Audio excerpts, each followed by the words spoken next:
You're watching the Original Music Podcast with your hosts Raymond Hems and Rick Gaffman.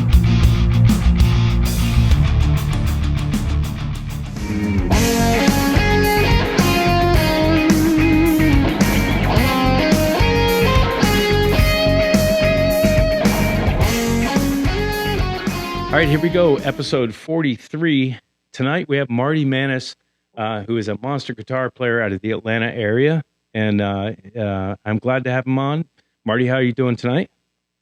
I'm doing great. Thank you for having me. I truly appreciate it. It's nice to be able to come on and talk about original music. Yeah, we're going to talk about original music. We're going to go guitar nerd, full guitar nerd, because I want to find out what it is that you are doing to get amazing tones that you are getting. And I want to find out what made you get started in this whole mess of guitar playing and writing music and all that kind of stuff. So let's start with that. Are you a native of Atlanta? I am. Wow. Atlanta area, Metro Atlanta. I grew up between Paulding County and Cobb County. I grew up from a split home. So my dad lived in Cobb and my mom lived in Paulding, and went back and forth between that. Native from Atlanta, and been playing around here my whole life. Since I actually been playing professionally since I was 15. What year was that? Oh, what year was your first? Like, I came here in 95, so I've been in the scene since 95. So I think my first gig would have been around 2002. Okay. Something like that. 2003, something in those years. Yeah. Okay. Yeah. And what got you kind of started with wanting to play guitar and, the type. You're a blues rock player, I would say. Yeah. I mean, that's my primary focus as far as my own music and genre and stuff. I can kind of tip my hat into other genres if I need to or want to. Right. But what made me pick it up was I was like 12 years old, and I'd found this tape of Stevie Ray Vaughan, and I put it in, and I remember just being blown away, but not so much by like flashy guitar. It was flashy guitar playing or whatever. It was actually the feel, right? Like the emotiveness, like how he expressed emotion through his instrument, and I was like, whatever that is, right, is what I want to do. Right. And it was just being able to do that and to get that. And that's been my goal ever since. It's not been flashy rock star stuff or licks or whatever. It's been able to express emotion and, communicate that through music, whether it's singing or guitar playing or whatever, right. And just be able to, share that feeling that I got and I get from listening to some of my favorite artists. Well, when you say you found a tape, did it happen to be Texas Flood? Actually, I believe it was In Step, but I went and immediately bought. And it was just, and what it was is, I grew up like deer hunting and so forth, and it was early in the morning. We were out there hunting, and I was in a tree stand all alone, and I was bored. I climbed down to the tree stand and walked back to the truck and was rummaging through the glove compartment and pulled out a cassette tape, and I just saw it and, put it on, put the music down low, not to disturb the other hunters and blah, blah, blah. And I just was listening to it, killing time. And I was just blown away. And I'll never forget that moment. Yeah. It's like one of the most defining moments of my life as far as music and just change. I mean, that's my whole career. It my changed whole life your whole trajectory. 100%. The exact same thing happened to me. Except for it was the Texas Flood cassette. It was a cassette tape, and I was working with my brother in a cabinet shop, and I had like 350 linear feet of oak to sand. And so I put my ear protection on with some headphones underneath, and what's this? Texas Flood. That's okay. What's this? Put it in. Right. Same exact experience. It changed my life. Obviously since 1985 or whatever it was. But Stevie did that to a lot of players, man. Well, yeah. I mean, he just turned, everybody was in the hair metal and everything else. And he comes out with an old beat up Strat and, a cowboy hat on and let's go. It's a gunslinger. And I mean, I think he turned the world upside down being who he was. It was, I don't know. And I still I mean, I'll tell you, a lot of time I was 16, I'd listen to him so much and try to emulate him so much that people were telling me that I sounded like him. And then it was like, oh, wait. Yeah. I need to figure out who I am. Right. So then I went and started exploring other artists, writing and figuring out who I was as a guitar player. Because I didn't want to be just Stevie Ray Vaughan, but I wanted to be able to do or touch on what he was able to do, which was express so well, right, and channel so well. I mean, it was just another level. Yeah. Well, for me on the Texas Flood, I mean, I listened to the side A, but on cassettes it was side A1, side 2. Records back in the day it was side A, side B.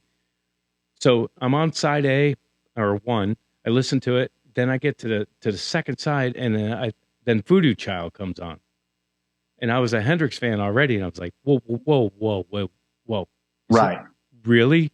And then he just absolutely slays Voodoo Child in his own way. Oh, yeah. And I was like, okay, this is my guy. I'm going to follow this guy to the end of the earth. Right. Oh, man. I mean, that guitar tone on Voodoo Child, just when he hits that E string, it's like a sledgehammer hitting an anvil. Yep. The biggest, roundest thong. I love that tone. Yeah. I love that it sound. Like it's just so big and fat and it's just and nice. It's It sounds like he's just playing with the telephone wires and strings, which most people say he was, but it just to get those notes, I mean, just so big.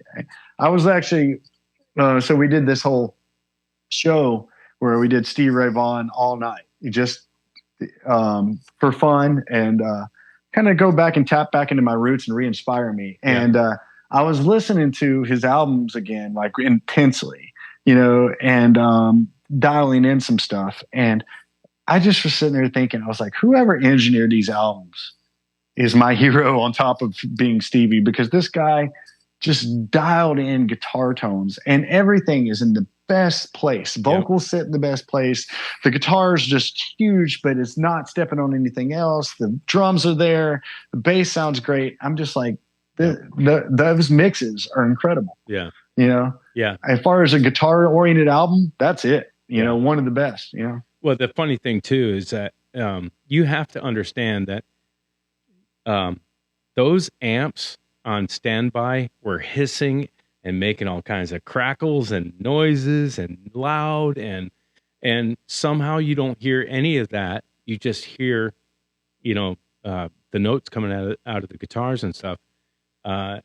It's interesting how they were able to get those Fender amps under control, or Dumbles.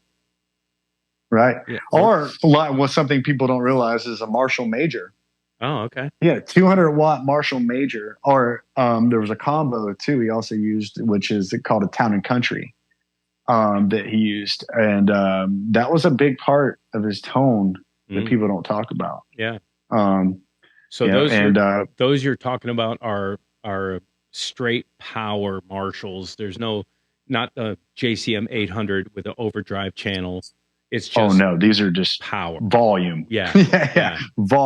Pushing. They're loud. Yeah, loud amps. Like you don't want to be standing in the same room if you turn those things up. You know, kind of thing. But he actually used those more for his clean tones. Yeah.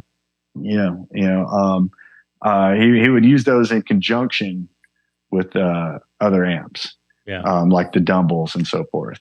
Yeah. So are we talking about A/B switches on the floor to do A, B, or A and B type of things? Right. And for what I understand, he would use he would have A/B switches. He would have like a pair of super reverbs. Yep. Or another Fender amp, and then he would have the Dumbles combined with the Marshalls. Right. And that was kind of his selection between the two. Yeah. And I think that the supers were actually used for the more gained up stuff. Yeah. Wow. You know, they were like wide open, and he'd push them with a tube screamer. Yeah. You know, and his rig kind of changed throughout the years. Sure. But that was kind of one of the primary amps that he used throughout the career, and also, you know, of course, everybody knows that the Dumble Steel String Singer was a big part of it. You know, those amps. You know, on that first album, he was using Jackson Brown's Steel String Singer, which is cool. And his studio. And a studio, yeah. Yeah, Jackson Brown might have been most influential person on the planet to give us a whole new perspective, to get out of the hair metal. He might be responsible for getting us out of hair metal on his own. That's, yeah. Or at least he's a big part of keeping blues and blues rock music alive throughout that era. Yeah. You know, 100%. I mean, you know, I mean, him and you know, David Bowie did bring him on to play on a guitar part and stuff like that. From what I understand from reading the book, they had a disagreement at some point after that. But I mean, Stevie, still to have Stevie and Bowie did? Yeah. Really? Yeah. According to the book, they I think Stevie did not like the fact that during the music video, David Bowie was playing those parts or acting like he was playing those parts. With white gloves on. Right, with white gloves on. Yeah. I've never personally seen that music video, but I mean, just reading the books, this is what I've gathered. No, I've seen the video, and it is Bowie is taking credit for the solo. But wasn't it Niles Rodgers doing all the delay parts? I think so. Yeah. I think so. I think he was doing all the delay and more of the rhythm parts and stuff like that. Right. And I think he had Niles Rodgers had something to do with Family Style. I think he produced it or was involved. Yeah. Family Style was another record that kind of, you know, if you were a Stevie fan, you were like, okay, cool. He's finally doing a record with his brother. You know, it wasn't one of my favorites, but I didn't hate it. I listened to it a lot. Man, there are some great songs on there. Though. It does not get. Yeah, what's the WROW or K? What's the radio intro on that one? Oh, I don't know. It's a really cool intro. Yeah, it's cool. I mean, to me, like Telephone Song. Telephone Song is killing it. Man, it's killing it. And then TikTok is a great song. Beautiful. But here's something really interesting about that song that I like to point out to people. Once Stevie starts singing and he really airs out his voice on that song, listen to that tone, listen to his phrasing, listen to that. Then go listen to John Mayer and tell me if John Mayer didn't pick that up directly from that. His aired out tones, that smoothness that Mayer brought in was almost directly from that take. It's like I hear it all over the place. And you know, it's like I've actually played it for people who've never heard the song, and they thought it was John Mayer. Right. You know, and it's, you know, and I mean, I can't believe it. I can't blame Mayer at all because that tone, it's just so good. Well, and it works so well. We already talked about, you know, what we're doing right now is in tribute to one of our heroes and talking about it. For John Mayer not to do that would be it'd be a shame, because look at John Mayer. Let's talk about John Mayer as a guitar player right now. I have to tip my hat and go, this guy ran the table as far as being a pop acoustic guitar player, making a career that he could then go and do whatever he wanted to do, which is what he's still doing. The John Mayer trio was amazing. Awesome. And all the stuff he's doing with the Dead and everything right now. I mean, John Mayer is in my opinion one of the top. I'll put him with Bonamassa.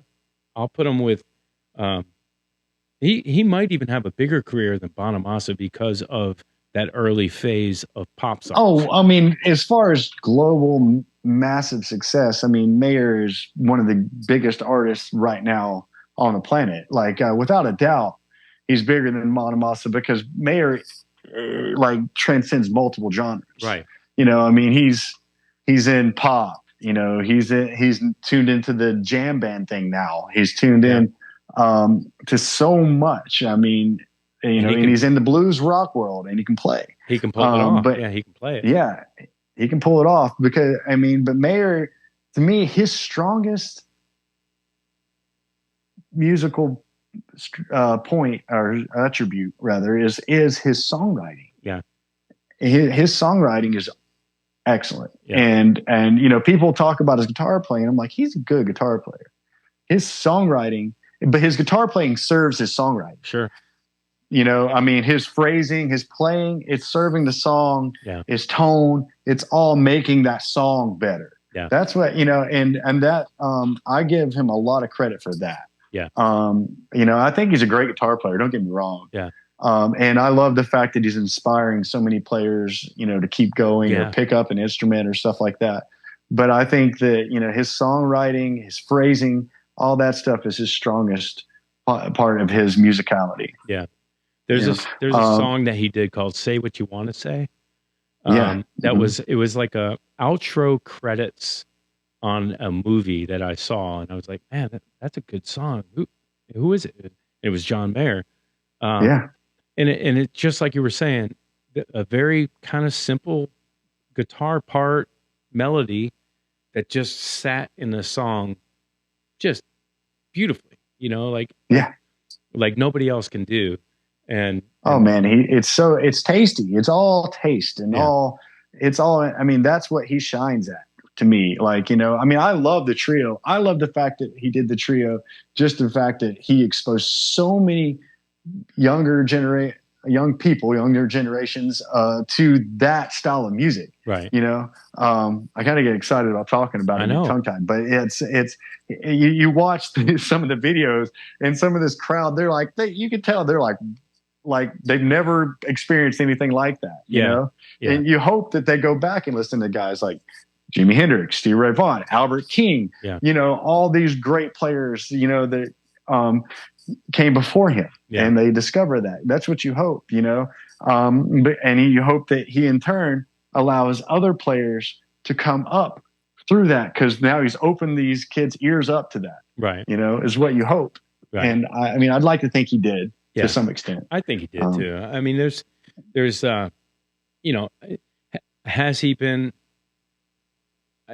I haven't seen him do a lot of collabs with other guitar players to lift everybody up, kind of, so to speak. Right. But, he is, at least he is a technician of tone. He studied it. He's a man. I saw him do an interview where he was talking about, well, I could play it like B.B. King, and he would start literally phrasing B.B. King stuff, or I could play it like this, or I could play it like Jeff Beck, and he started playing like Jeff Beck. I'm like, man, this guy he's essentially he's a student. He's a student, of all. He's a student of all of it, and I mean, I was fortunate enough to be at the Crossroads Guitar Festival back in not the one that was just recent in LA, but the one before that. It was in, I think it was in Houston or Dallas. Anyway, I flew out there and got to watch it, and he did like a clinic with Paul Reed Smith and himself, and talking about stuff. And one of the, I've seen other interviews with John Mayer, but one of the things that the guy is really in depth and really in thought, and he's an intelligent individual. Yeah. I don't think he gets enough credit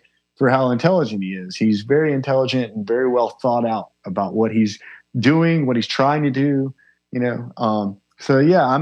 I tried not to be a fan when I was younger, but sure. I am. And I'm glad that I opened myself up to it, because the guy, he's great. Yeah.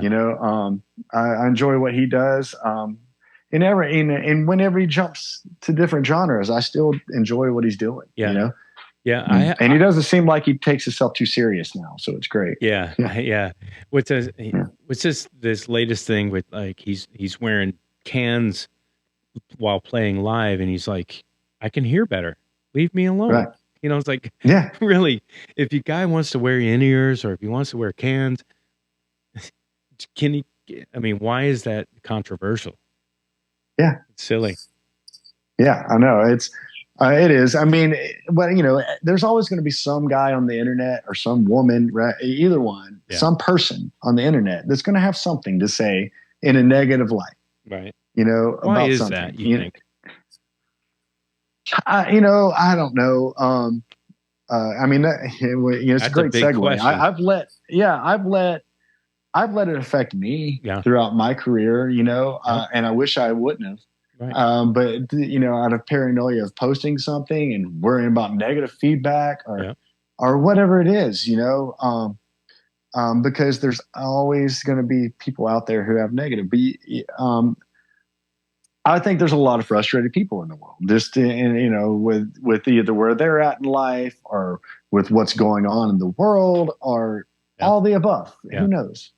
And some of that just comes out on the internet. It comes out, and you just happen to be the target of it. Yeah. And I think in the last couple months and this year, I've realized that I'm not going to allow that to stop me from putting myself out there and pushing my music and moving my dream, my career forward. Yeah.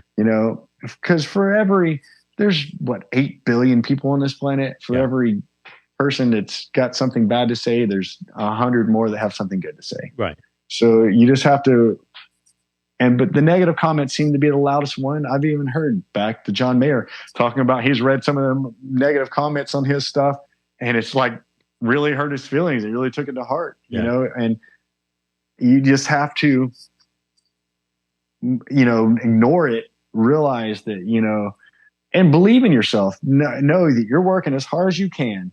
Yeah. And doing the best you can and developing your craft to be the best musician you possibly can to put it out there. Yeah. The negative feedback Bonamassa gets on some of these guitar player posts and stuff like that blows my mind. Yeah. Guy's the best player on the planet.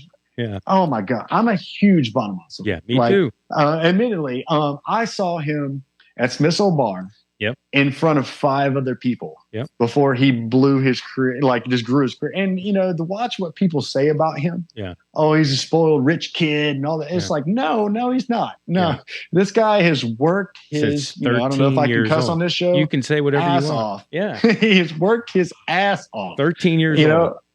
Yeah.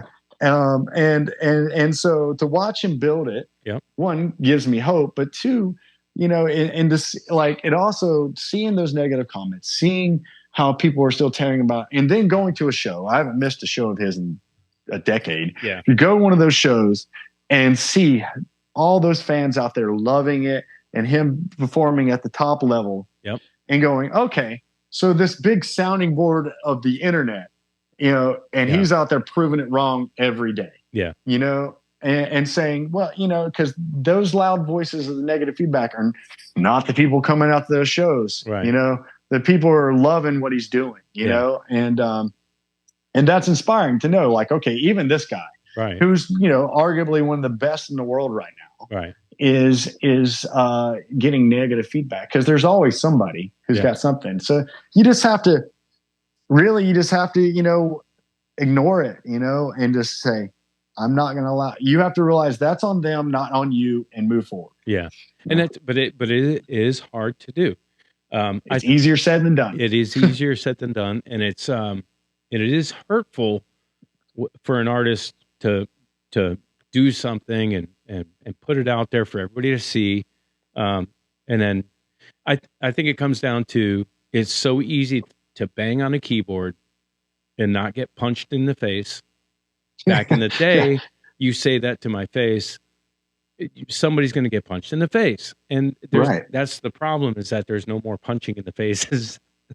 Exactly. There is no accountability for it, and not to go down that rabbit hole, but it's like half these people wouldn't say it to your face. Right. And then, I would,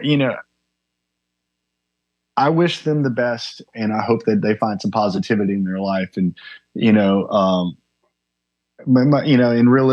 realistic view, these people have never truly probably pursued a dream as hard as the people who are pushing it out there. I mean, for me, I know without a doubt that I've worked my butt off as hard as I can. How many years? How many years? 20? I'm 20 years in now. Yeah, 20 years. 20 years as a professional musician. Yeah. Yeah, I've been doing you know, I've been in Atlanta since 95. How many years is that? Man, that's it's a long time. It's 28 years. Yeah. Almost 30 years of doing this, and most people like you're talking about that's going to put a negative comment haven't put 28 years into anything except for maybe Fortnite. You know, and and that's fine. You know, I mean, I don't want to harp on those people and put more negative out there. Yeah. But you know, it's having that perspective. Like, you know, it's a lot easier to put somebody down than it is to lift somebody up. Absolutely. You know. Yeah. It's way easier. You know, it's more work to. You know, I mean, and I try to think it takes more strength to lift somebody up and throw a positive comment out there. Yeah. Because I'm not trying to lower you to a level where I feel above you. Right. You know, I'm trying to make sure that I'm at the highest level I can be for my heroes and I want to be up in there. I want to be at that level. I want to be at that level, you know, not just like fame or whatever. I'm talking about as a musician, as a songwriter. Yeah. And, you know, I would love the success. Of course, everybody would, but, you know, I feel like I'm able to make a living at doing what I'm doing, and I'm grateful for that. Right. At the end of the day, you know, there's a thing that I like to say, and it's called, I just say, respect the stage, whether it's a dive bar, whether it's, you know, a premier theater. Attack that stage with the same resilience and respect with your show and what you have to bring to the table. And and that's what it comes down to for me to keep going is I don't care if it's a huge stage. I don't care if it's a small club. I don't care what it is. I'm going to show up. Everything on my guitars are going to be pristine and ready to go. Everything's in my rig going to be ready to go. And I'm going to respect my bandmates by having my parts down as the best I can. If I slip, forgive me. But accidents happen. Accidents happen. Lucky accidents, happy accidents happen a lot more than most, and those are fun. But meaning when you make a mistake and it turns out to be a blissful moment, right? You know, those are always great. Those are fun, man. But there's an aspect of respecting the stage. Be a pro. Be on time. Be prepared. Let's have fun. Yeah, that's. I mean, it's funny. You know, I actually just made a comment on the internet other day, on Facebook about this with somebody. I said, one of the hardest things to understand for a lot of artists is music is art and a business. Yeah, and you have to understand both. Yeah, from an art standpoint, we should respect the stage this is our creative center. This is our canvas at the moment, so forth. From a business standpoint, we should respect it as we are hired to do a job, and we need to do it to the best of our ability and be professional. Yeah, and show up there and give it all we got. If we're doing a ticketed event, even more so. Yeah, and when I do ticketed events and I have fans come out, I can't tell you, it does not escape me that these people work hard, for their money, and they're spending it to go spend an evening with me. Right. That means a lot to me. Right. And I'm going to do everything I can to make sure they walk away from that show saying this was well worth it. What a great night. A fantastic show. Yeah. I think that's a big point is, and we've talked about this kind of thing on the podcast a few times. When I first started getting into playing music and that type of thing, I never knew that I was going to have to be a marketing director, a promo graphics coordinator, an ad spend administrator. There's so many steps to pulling this off in 2023.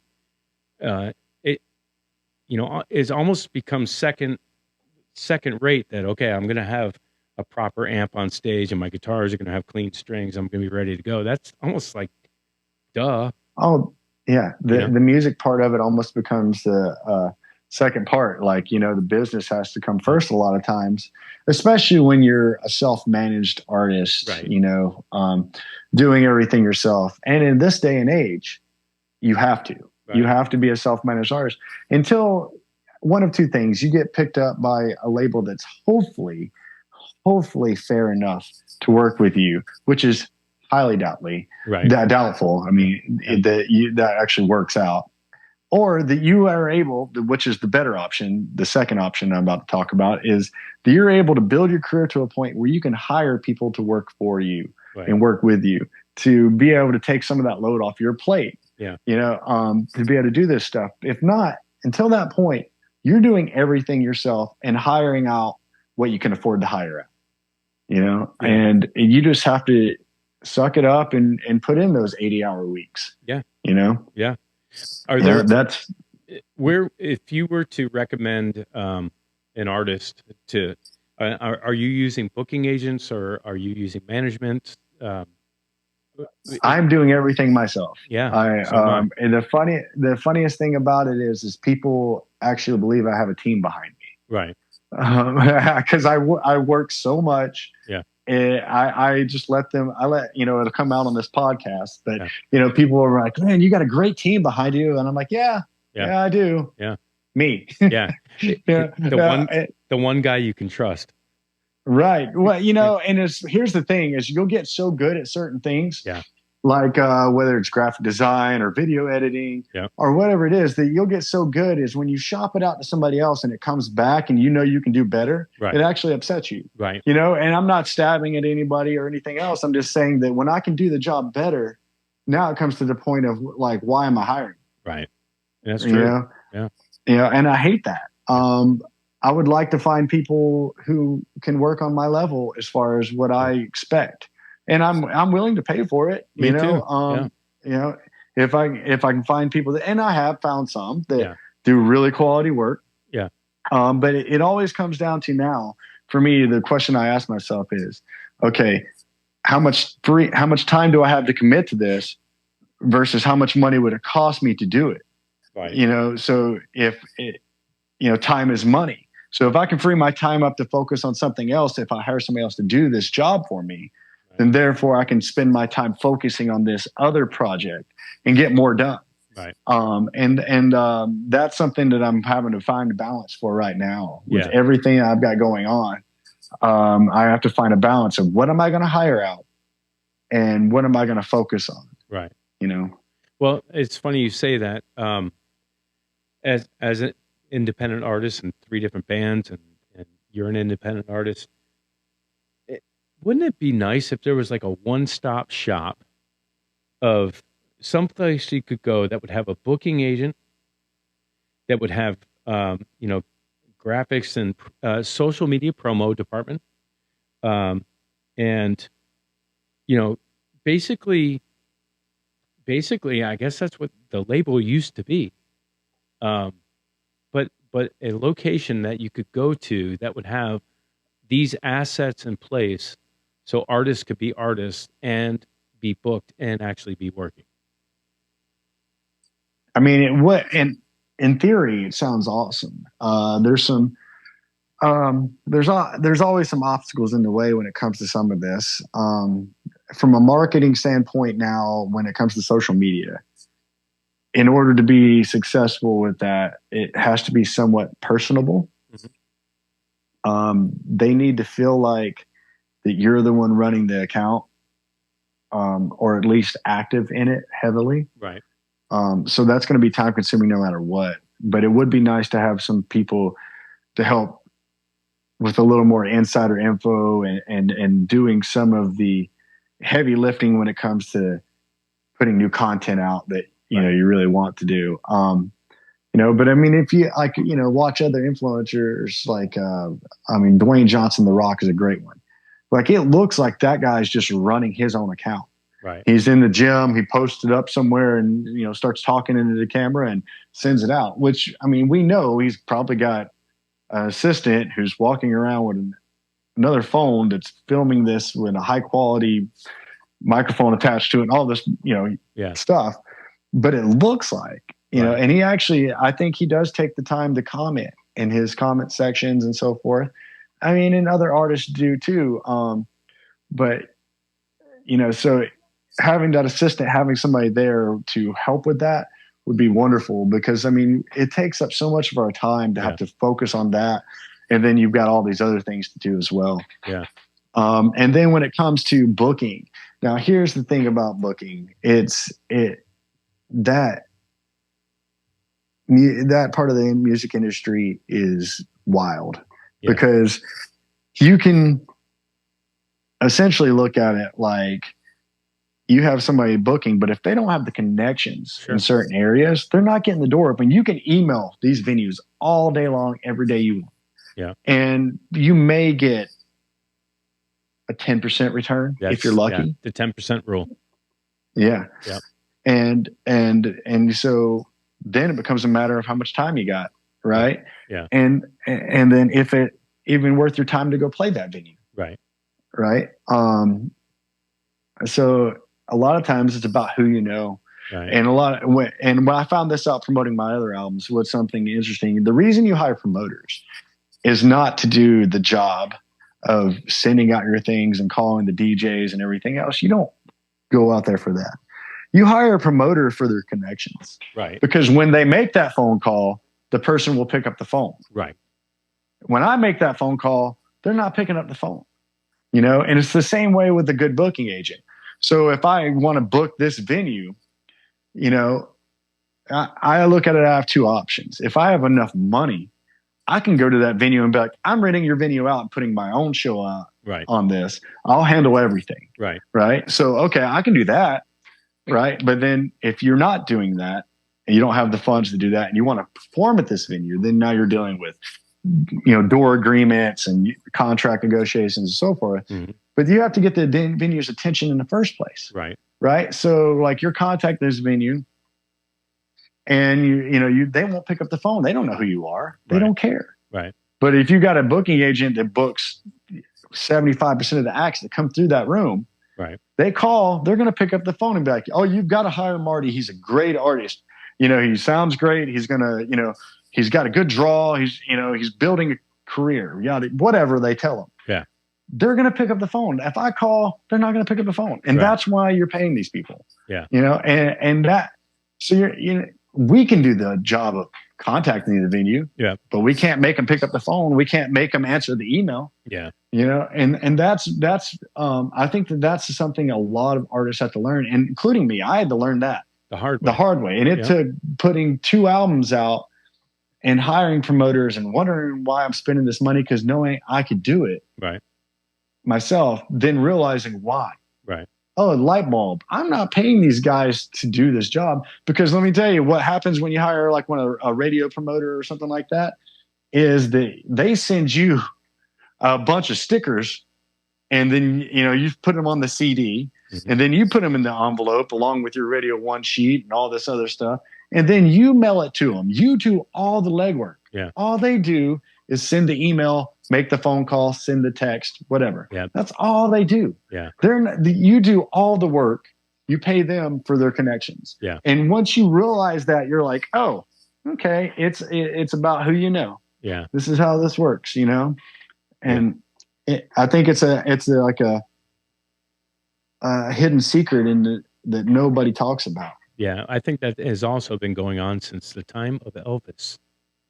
Oh, 100%. Well, I mean, you know, a whole payola. Yeah, exactly. Payola. Yeah, a whole payola thing. Yeah, that's been going on since the beginning of time. So, well, and you know, and you can also look at it like these people have built a relationship that know they can trust that person. So it makes their job easier. If you get a phone call from a booking agent, they know there's reliably giving you great artists each time. Right. Then all of a sudden, there's also that part of the relationship. Yeah. It's not just all about money. Yeah. It's also about, this makes my convenience. Yeah.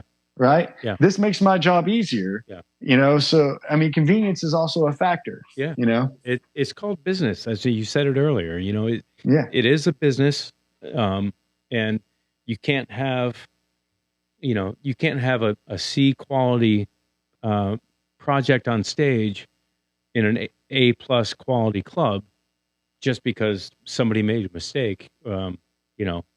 internally. Well, although that does happen quite a bit, because again, it's about who you know. You see a lot of, and maybe it's just a bad night, but you see a lot of acts that you were like, man, how did they get there? Right. Okay. And I'm not harping on anybody, because again, music is also art. Right. So it's expression. What I think is not great, somebody else may think is the greatest thing ever. Right. And that's fine, because at the end of the day, if you bring fans to a venue and they enjoyed the show, then you did your job. You're doing great. Right. Whether I like it and think you're a great musician or not, right, that's not a factor. So I always try to keep that in perspective. But then when you see artists, from a musician standpoint, from a show production standpoint, you see what they do and it looks like amateur hour, right? And you're like, how do they have this gig? Yeah. And I'm not trying to be mean. You're just like, and it's like about who right? Again, right. And then meanwhile, it's the other thing too. You see some incredible musicians playing some places. You're like, man, why are they here? Yeah, they need to be elevated to the next level immediately. Right. Right. So I mean, it's both ways on that. Yeah, and I think that's a good point. Is I will play anywhere, but what I won't do is take my $20,000 of production out to play, a Rib Shack or something like that. That's just going to be a power trio. Let's go have fun. Let's go, boys. But so there are different kind of setups for different type of dates, so to speak. But, you bring the equipment appropriate to the venue. Right. And if let's just talk about gig day. Like for me, my wife, she's like, happy gig day, honey. She knows that when it's game day, I am going to be scattered, frazzled, covered, smothered. I've got so many things on my list of make sure you have this, make sure you have this, make sure you have this. To where she's like, honey, can I just, can I get your gig clothes together? I was like, thank you. That would be so helpful. What is your typical gig day on a big date? Like you've got a special date. You might be filming it. You might be, you really want to put out your best foot forward. What does that day look like for you? Well, I want to kind of touch on two things before that. Okay. And then I'll go down that road. But one, awesome to have such great support from your spouse. That's awesome. It is. Okay. That's a wonderful thing coming for musicians. I mean, sometimes we feel like we're fighting this battle alone. So that's awesome. Yeah. The other thing is yet another hat we wear. Now you're a sound and lighting guy. Yeah. Right. A lot of times you end up running your own sound, doing your own mixes, and doing the lighting or whatever it is. So interesting, right? And yet another hat, another thing we have to learn, and broaden our minds to. So a typical gig day for me. I, at this point, am like a well-oiled machine. Like this year I'll top out over 300 gigs this year. Wow. So for me, like we just did a big show at Mad Life, which I love that venue. Me too. My favorite. They're so, and I feel honored that they, have me on the big stage there, and been playing there for years, and they're very supportive, and we got to do and kind of whatever. We got to do a show together there. Whatever harebrained scheme I come up with to do there, they're like, let's do it. Yeah. And I'm like, okay, so I love that, and I'm grateful for them. But here's my typical day. I went and did a gig before I went to that gig. Wow. That day. So I had an acoustic gig earlier that day that I went and did from 3 to 6 p.m. And then I played went straight to the Mad Life venue. We had a sound check at 9 p.m. We had a hard start at 10 p.m. and ran it and did it. Are you doing 60 or 90 there? What are you doing for a show? 90 at Mad Life. Yeah. Headline Mad Life is a 90-minute set. Yeah. Not including an encore. Then, I'll do 3-hour acoustic gigs and so forth. Yeah. And I've got I've got gear in my van, my tour, and it's literally like covered any size gig. You know, I can break out the subs, the mains, everything else down to a little Fishman acoustic amp, loud box for a little small intimate restaurant venues. Right. And so I come out, I've got whatever I need. I'm ready. I pull out, I throw and go on that gig. So, I mean, I can have a full band set up and ready to go in under 30 minutes. Wow. And I can have acoustic gig be ready to throw and go in 5 minutes. Wow. I've just gotten it down to a science. I have everything organized, and being able to invest in the right gear and organizational tools to be able to pack everything up exactly the same every time and get it out efficiently and go is changed my life when it comes to that. Yeah. So I'm able to double up on gigs, knock out things quicker, and get to the next gig and so forth. So yeah, that's my typical gig day. I mean, I'm calling this week a light week, and I have 5 gigs. Right. So I'm very grateful for that. But yeah. My question is like, I'm not doing that many gigs. But like before leading up to a Mad Life gig, say, I've got, 2 rehearsals, probably, whichever band it is, 2 rehearsals, 3 rehearsals leading up to it. And then rehearsals done, gigs in a few days. I'm playing recently, I'm playing these Floyd Rose Schecter guitars, and I'm like, okay, probably should change the strings, but I can't change them on game day. I got to do that 2 days before, get the stretch in, get them to settle down, balance out. That's what I'm talking about when leading up to a game day. I'm talking about U-Haul rental reservations, string changes, lemon oil my fretboards. It's madness. Right. I'm a little more relaxed about that. Yeah. I will change my strings, but I tend to I might do it the day before, but I just stretch them out hardcore. Yeah. Like, I mean, I bring those things Strats. out. You play Strats, right? Well, no, I'm actually a Fender and a Gibson guy. Okay. And I play what is according to it. One of my main guitars is actually a Telecaster. Nice. An older one that just is mean as all get out and expressive, super expressive. Ornery. I go between basically Gibsons and Fenders style guitars, or Gibsons and Fender guitars, depending on what that sound I'm going for. Sure. But I'll change the strings on them and figure out which guitars I'm going to bring out. What gauge do you use? I've been playing 11 gauge strings for 20 years, and I put them on everything. Wow. Acoustics, electrics, it's all the same. Okay. I also tune a half step down. Sure. So that makes it a little easier. Makes them feel like tens.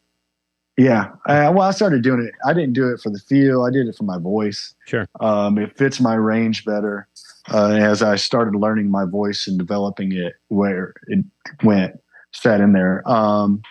But yeah, so that makes it a little easier. But anyway, so preparation wise for a big show, I'll typically put together a set list, and I'll send it to the guys like, hey, this is what we're going to do. We'll schedule a rehearsal depending.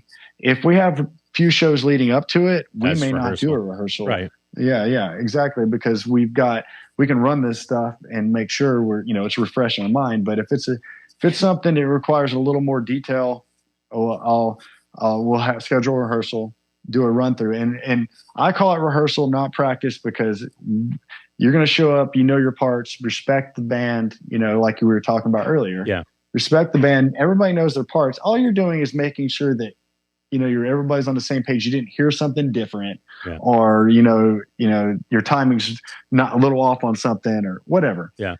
Just kind of fine tuning. Yeah. So anyway, I do that, and change the strings and, just ready to go. I mean, I have,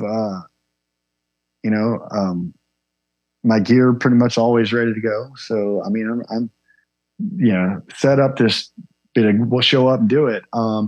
I make sure that, if these big original shows or something, that I have my merchandise organized. Okay, that's another topic there. That's a whole other topic.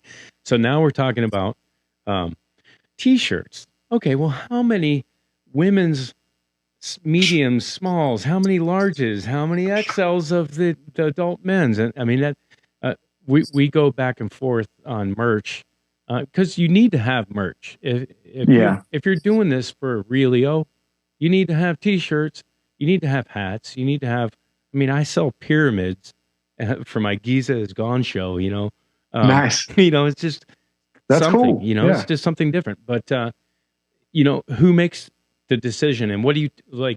What are your thoughts on if you were to tell a young band saying we get merch? What would you tell them? Stickers, T-shirts? What sizes would you tell them? What's your best sellers? Okay, so I would say if you're getting merch, first off, go one color, simple print, cheap as you possibly can. Yeah. Because first off, like coming up, your fans are not going to want to be spending a ton of money on you. Right. And I'm not trying to be mean. It's just that's the realistic part of you. But if they can get a shirt for $20, they'll throw 20 at it. Yeah. But you go to these major concerts and they're selling shirts for $40, $45. It's insane. Insanity. And we can't mark up that yet. We can't get to that level. Well, why especially when you're starting up. Yeah, you know why they're charging $45.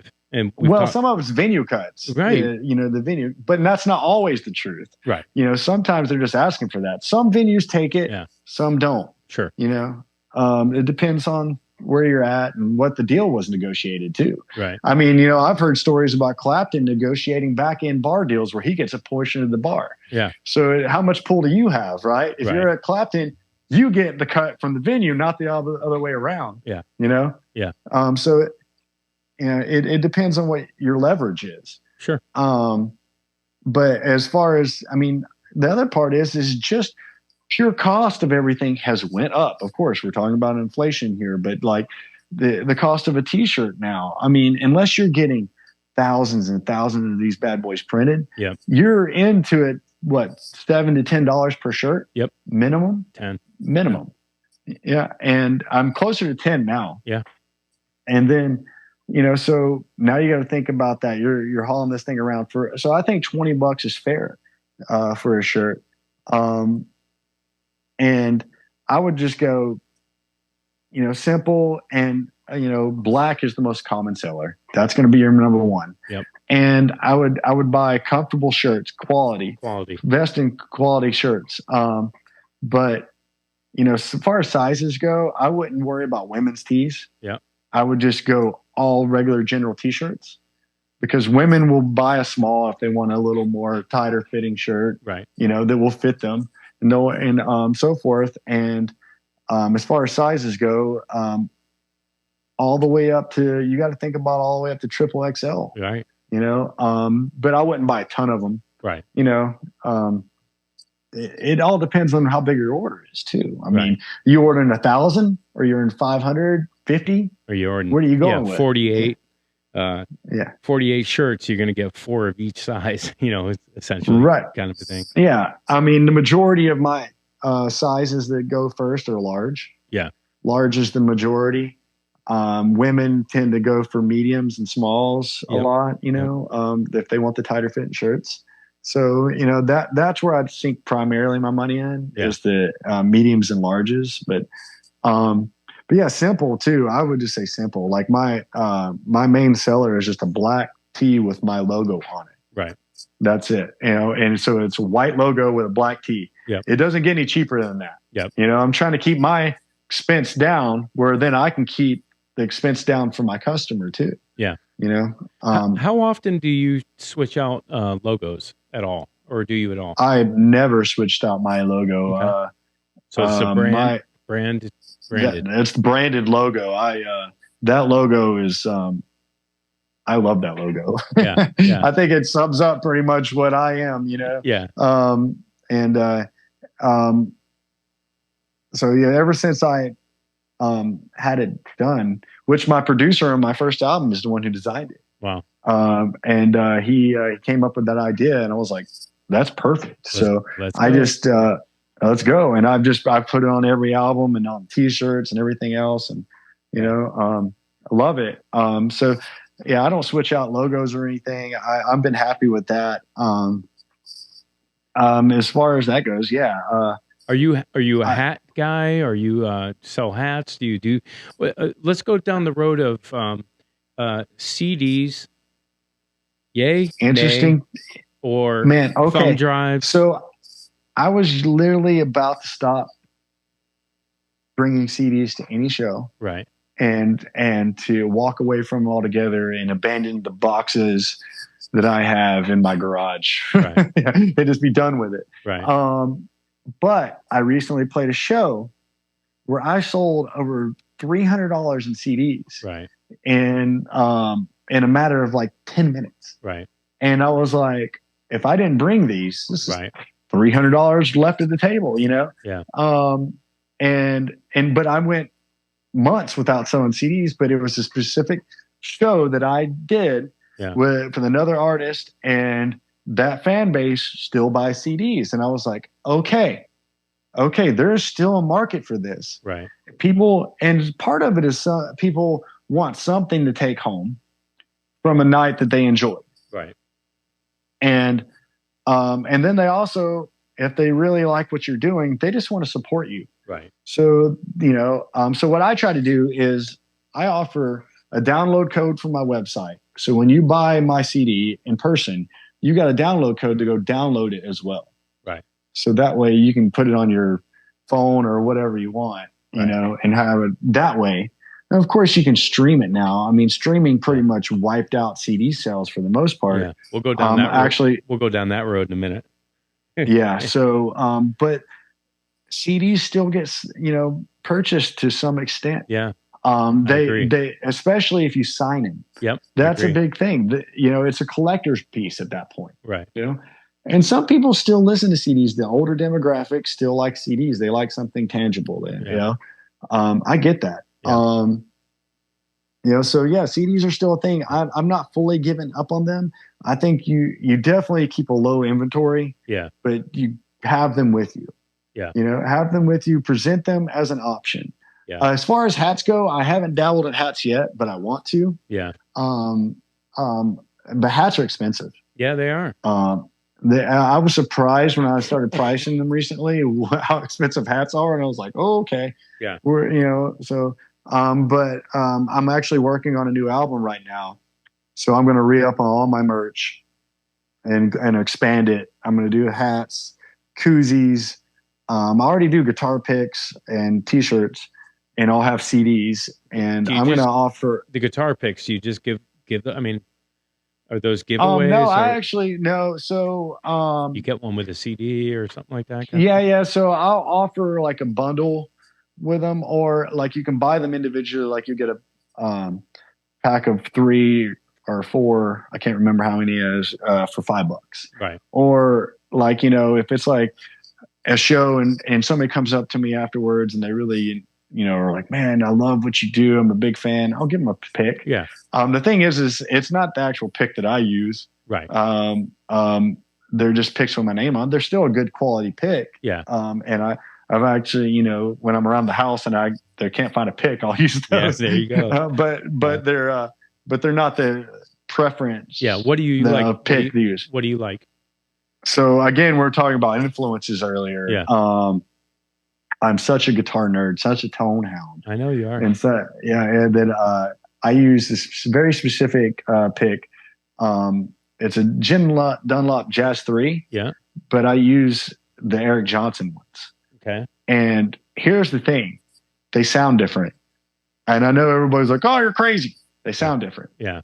They feel a little different and they sound different. They feel different when you're playing, but they sound a little different. Yeah. They're not quite they're a little smoother sounding is the best way to explain it. This was one of the proven factors to me when Eric Johnson actually came out with these, because, you know, I always played Jazz 3s. And then he was like, he said he always used the ones from the late 70s, early 80s, which were made out of a different material. Right. These picks were made out of a different. Then later they switched the Jazz 3s to another material, same size, same everything, just different plastic material. Are they had textured? Something to do with? Are they textured or smooth? Somewhat textured. I mean, about the same as the normal ones. They're but the coloration is a little different, and the feel of the texture is the same. Are slightly different. They're not as slick. Feeling. So anyway, I bought some out of pure curiosity, and then I A/B'd them against my regular Jazz 3s. And I was like, I hear a difference. I cannot believe that I hear a difference. I hear a difference. And since that day, I order them in bundles, and that's what I play.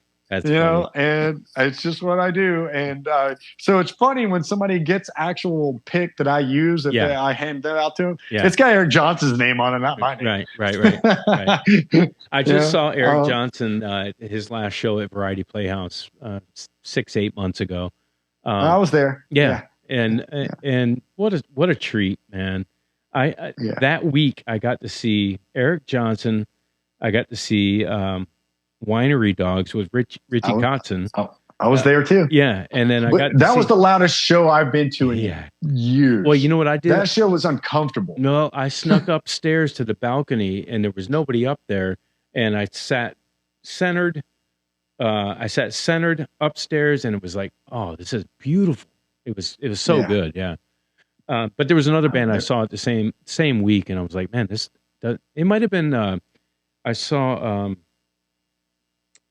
He just had a heart attack. He's a jazz player. Al Di Meola. Yeah. I saw Al Di Meola. Yeah.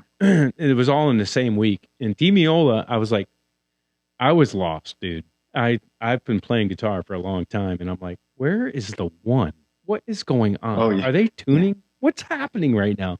It was just like a lot of polyrhythms. He's known for that. Yeah. It blew my mind, like, in not the best way. But yeah, let's jump back to Bonamassa for a minute. Yeah, of course. So 2 things about Bonamassa I'd like to talk about, because you understand when I go into talking about amp chains, and Bonamassa likes to go with the smaller 15, 20 watt Fender amps behind plexiglass turned up to 10. It's not 15 or 20 watt amps. They might be even more, but I mean, he's using high powered twins for the Fenders, which are 80 watts each. Wow. And so he's getting tones out of these Fender amps that I didn't really know was possible. And then he takes that over into the Black Country community, which is, I think, he's using Marshalls in the Black Country Union. Yeah, he's using it all. He's using Marshalls, he's using Fenders, because it sounds like he's A-Bing, the Marshall gain side over here and everything behind plexiglass, and then Fenders and stuff over here for his cleaner tones. It sounds like he's kind of doing a little everything on Black Country. So the way he explains it is it's the world's most expensive channel switching amp. Yes. But he's actually running combinations of amps at the same time. Right. It's not just Fender or just Marshall or just Dumble. Right. He's blending 2 different ones at the same time. Yeah. What the one common denominator, the thing that's always on, which he's changed. He's had different versions of his rig throughout the years. Multiple versions. But right now, his current chain is pretty interesting. He uses the Marshall Silver Jubilees, the original ones, the 87s. He uses those, and they're always on. Those Marshalls are always on. And then he'll pair it with something else. So right now, he's got the Fender Twins, which are Tweed Twins, which are way different than your regular Fender Twin, which is super clean. If you got a blackface Twin, it's the cleanest clean amp ever. It's beautiful. Yeah. It's what Eric Johnson uses for his clean sounds. Just clean, beautiful sounding amps. But now he uses the Tweed Twins, which is, you think about more of it like the Keith Richards distorted kind of rhythm tone. Right. That's more what he's doing, but he's got those things cranked. They're 80 watts each, So, 160 watts pegged, 2 of them going. Right. And he actually put Celestian speakers in them. Wow. That's one of the things that like greenbacks separates or it. The 80-watt Celestians. They're called lead 80s. Okay. I think same speaker Eric Johnson uses. Yeah, I've got GT75s, I think, in my cabinets. Something like the that. The 75s are a great speaker. Yeah. I like those. I mean, they're the most common one in the Marshall 412s. That's what kind of the standard one, but they're a great speaker. But the 80s are a little sweeter up top. Right. They have a little, they're not quite as harsh up top, and they have a really great tight bottom end and really, really fat mid range. They're my favorite speaker too. Wow. The lead 80 is my favorite speaker. It's great. So he puts those in there. So that kind of keeps that amp tighter. Right. Tweeds are known to fall apart a little bit, like especially when you give them about 3 or 4. Yeah. They kind of get mushy. A lot of that's to do with the speaker. Some of that's the circuitry. But those Celestians really help tighten them up, and they sound fantastic. Then he's got the Dumbles. Right. How many has he got now? In that rig? In this, well, he's kind of he's got 2, an A rig and a B rig, and depending on which rig it is, he has more Dumbles in one than the other. You can see I'm such a nerd. I know all this stuff, And those amps are like 80 grand more than that. How much are those amps? Yeah, depending on which one you get, if somebody's famous attached to it's more, sure, or whatever. But they can be upwards to 80,000. I mean, I've seen them for 30. I don't know. I'm not buying one. I mean, I think they're incredible amps. The guy was a genius. Yeah. But I mean, I'm not gonna, finance a house for an amp right now. Right. He has 2 right now combos. Yeah. Again with the Celestian Lead 80s put in them. Okay.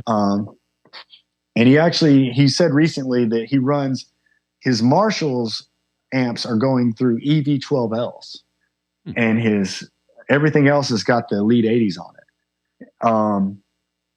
So for like the more bluesier tones, I would say, little cleaner, he's probably going through the Fenders, right, and then the Marshalls. Right. And for the more Eric Johnson smoothed out, gained up sound, that's the Dumbles, Overdrive Specials, and the Marshalls in combination. Right.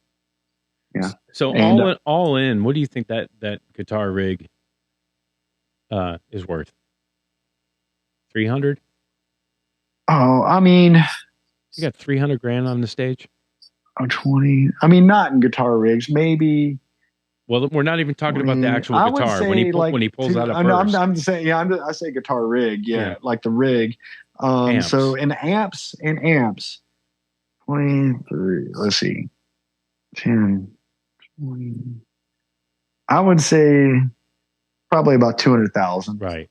Somewhere around there, 200K, 200 top end. Maybe the A rig is running close to 300,000. Okay. I mean, I don't know. I mean, again, it's like the markets vary. It does, obviously. Yeah.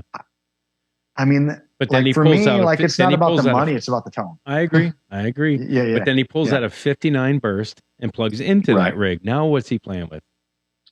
Well, I mean, depending on the burst, you're around $250,000 or 500. So now you're looking at like $500,000 right there. He's played. I can guarantee you that he has played on a stage with $1 million worth of equipment. Oh, easily, just to say that he did it. Well, I don't think it's just to say he did it that way. Like for what I think people miss the boat on that. It's not about the money. Showing that he's got money. No, it's about the love of the instruments. I agree. The love of the history. Yeah. The love of knowing, like, when you're pulling out that 59 Les Paul, you're thinking about the Beano album or Billy Gibbons' Pearly Gates or Dwayne Allman's 59 or Greenie. Exactly. All this history of some of the greatest albums ever recorded in blues and rock music. You're pulling that out, and it's the inspiration. It's the tones. Yeah. The sound of these, the feel of these instruments, the way they resonate, the way they sing, it's addicting. Yeah. When you actually play instruments that are like truly resonate and sound and speak and have their own voice, and you really do it. Yeah. And you feel it and hear it. It's so addicting. Yeah. That it's hard to pull back. And I understand why he's so addicted to it. Yeah. It's like doing an exorcism. You know, oh gosh, you're playing an instrument and it's like playing, it's playing itself kind of a thing. It's like, yeah, exactly. It's like the heavens part, this cloud, and then like this light just shines down and the angels are singing and you're just, it's incredible. Yeah. I mean, I've had the privilege to play some incredible vintage instruments, and I've never played a 59 burst. I've never been fortunate enough, but I've played some other really great vintage instruments and some great amps. Yeah. And when you get the right combos, man, it's just magic. It's just magic. I mean, not to say they're not making great stuff now, but some of that stuff is just magic. And I think it has to do with the age. Yeah. Sometimes, like it being aged, it just does something to those guitars. Yeah. It's everything. It's the wood, it's the wiring, it's the I've got one guitar for sure that I know of that's got Brazilian rosewood on it, and it feels different than any of my other guitars. It just does. But will I take that guitar out to play a $300 night? No, I'm not. It's staying home. Right. I mean, I believe in buying them to play them. Yeah. But I do have one or two guitars that I've become nervous about bringing out. Yeah. As far as I bring them out for certain shows and not all shows. Right. Because of that. You got any old Strats? What do you got old Strat wise? I don't have any specifically old Strats. I see. They're not very old. Well, that one back there is actually that's actually an Eric Johnson Virginia Strat. Okay. So that's different than your standard Eric Johnson model.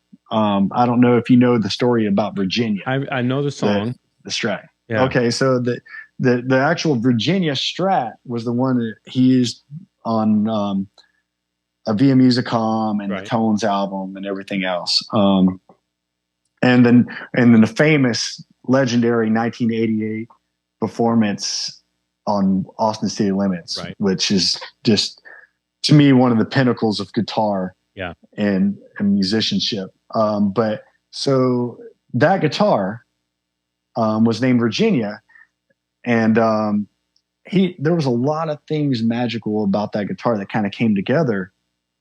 And anyway, Eric he said he dropped it or something happened, and it never really sounded the same since. But he was trying to always chase that tone again. And they started analyzing it, and Fender did this whole thing called the Storyteller series. Yeah. So they went back and went through this guitar with a fine-tooth comb and figured it out. A couple of unique things. One, he had the board planed out to a 12-inch radius instead of a 7 1/4, which is what the original vintage ones were. Right. And he had jumbo frets put on it. But part of it is the wiring was different. He had a DiMarzio HS2 in the bridge. He had 59 Strat pickups in the neck in the middle instead of the 54s because it was a 54 Strat. Right. All these little things that he tweaked himself and did to this guitar. Right. Right. Had a little fatter neck than normal. All these things. And then the one of the biggest things they discovered, the guitar was made out of sassafras. Oh, dang. So the body of the guitar was sassafras wood, not your standard swamp ash or alder, or as Strats were primarily made out of. And they said that Leo Fender was very frugal, and he was known to find dills, and he just found a dill on sassafras wood and made a couple Strats out of it in 54. Wow. And Eric happened to end up with one, and it changes the tone of the guitar. There's something it's tighter in the mid range in a good way, and it a little thicker sounding when it's gained up. So when I saw that they came out with those, I jumped on it. And not a stab against the other Eric Johnson models. I never could bond with any of them. I never purchased one. Right. I always tried them because I'm such an EJ fan. I would always try them. Right. And I just couldn't bond with it. I was like, this is not it. And I picked that one up. Yeah. and it was like magic as soon as I grabbed it. And I was like, this is it, you know, and it's become one of my main guitars. Yeah. So that's a Virginia model, Eric Johnson. And what year did those come out? Late 90s? 2020. Oh, wow. So fairly new. 2021. Wow. Yeah. Wow. And it's a sassafras body. Sassafras body, Oh, nitrocellulose finish. It's got every detail that EJ did to it recreated. They did every exact little thing down to the string tree that holds the strings down. Yeah. It was changed out to a later model string tree instead of this one that was originally come on a 54, and that's the one that's on there. Wow. Like everything is so I don't know. I've become a very big fan of that guitar. I think it's one of the best Strats I've ever played. Yeah. And I've played a few 54s. I've played a few 3-way or 5-way. 57. It's a 5-way. Okay. Interesting thing. Position 4 is out of phase. Right. Okay. It's not. So that's your standard one up from the bottom. So if you're on the neck pickup and you flip down one. Okay. One down from the top. Yeah. One down from the top. That's out of phase. And it's not your standard position sound like that. Right. Neck and middle sound. Yeah. It's thinner, but Eric used it for that koto technique, which is the Japanese instrument. Sure. He used it to get that sound, which sounds thinner and a little twangier. Yeah. And so they even did that to it. They even wired it that way. And the other thing is the rear tone knob, the bottom tone knob is wired directly to the bridge pickup, which allows you to roll that tone knob off a little bit. It takes some of those highs off the bridge pickup, which tends to be bright on a Strat. I agree. Yeah. So it just works for me. Nice. You know, what I do. And I love it because it's one of the best neck pickups I've ever played on a Strat. Yeah. So I can really do that, you know, cleaner, thunkier sound. Yeah. You know, and then flip to the bridge and get that thicker, warmer sound that I like too for the gained up stuff. Right. It really kind of goes in between those sounds really well. Yeah. So it works for a lot of stuff I do. It works really well. Yeah. I do. Yeah. I would have to say, my test of a Strat, just as a just straight out of the box, what's the neck pickup sound like? Is it Stratty enough? You know, that's most people. Yeah. That's most people. Yeah. They go for that. And I've got I'm looking at, a handmade PV generation that I've had since the 90s.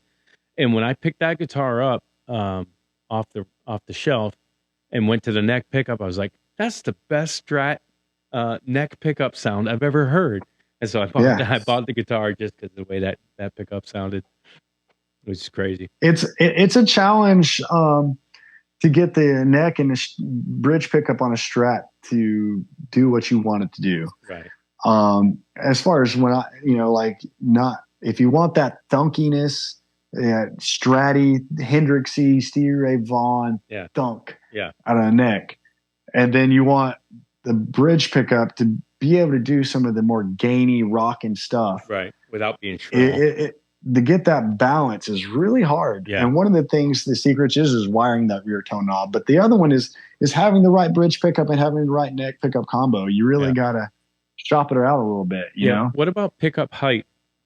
Adjusting heights and angles, and I mean there was a phase there where everybody was like tilting their pickups heavily and all this kind of different stuff. How much do you think pickup height affects tone? I do think it affects tone quite a bit, but not to the extreme where it's like it sounds like a total different instrument, but it affects gain structure quite a bit. Right. And I tend to, when I'm adjusting it, I'll listen, and there's a point where there's a negative return as when you're getting closer to the strings. Yep. It becomes harsher. Yep. And then that's when you back off. You know, because you're getting it closer, it's becoming hotter. The signal's becoming hotter. It's going to push your amp more, push your, drive pedal, whatever it is. Right. You know, going to push a little harder.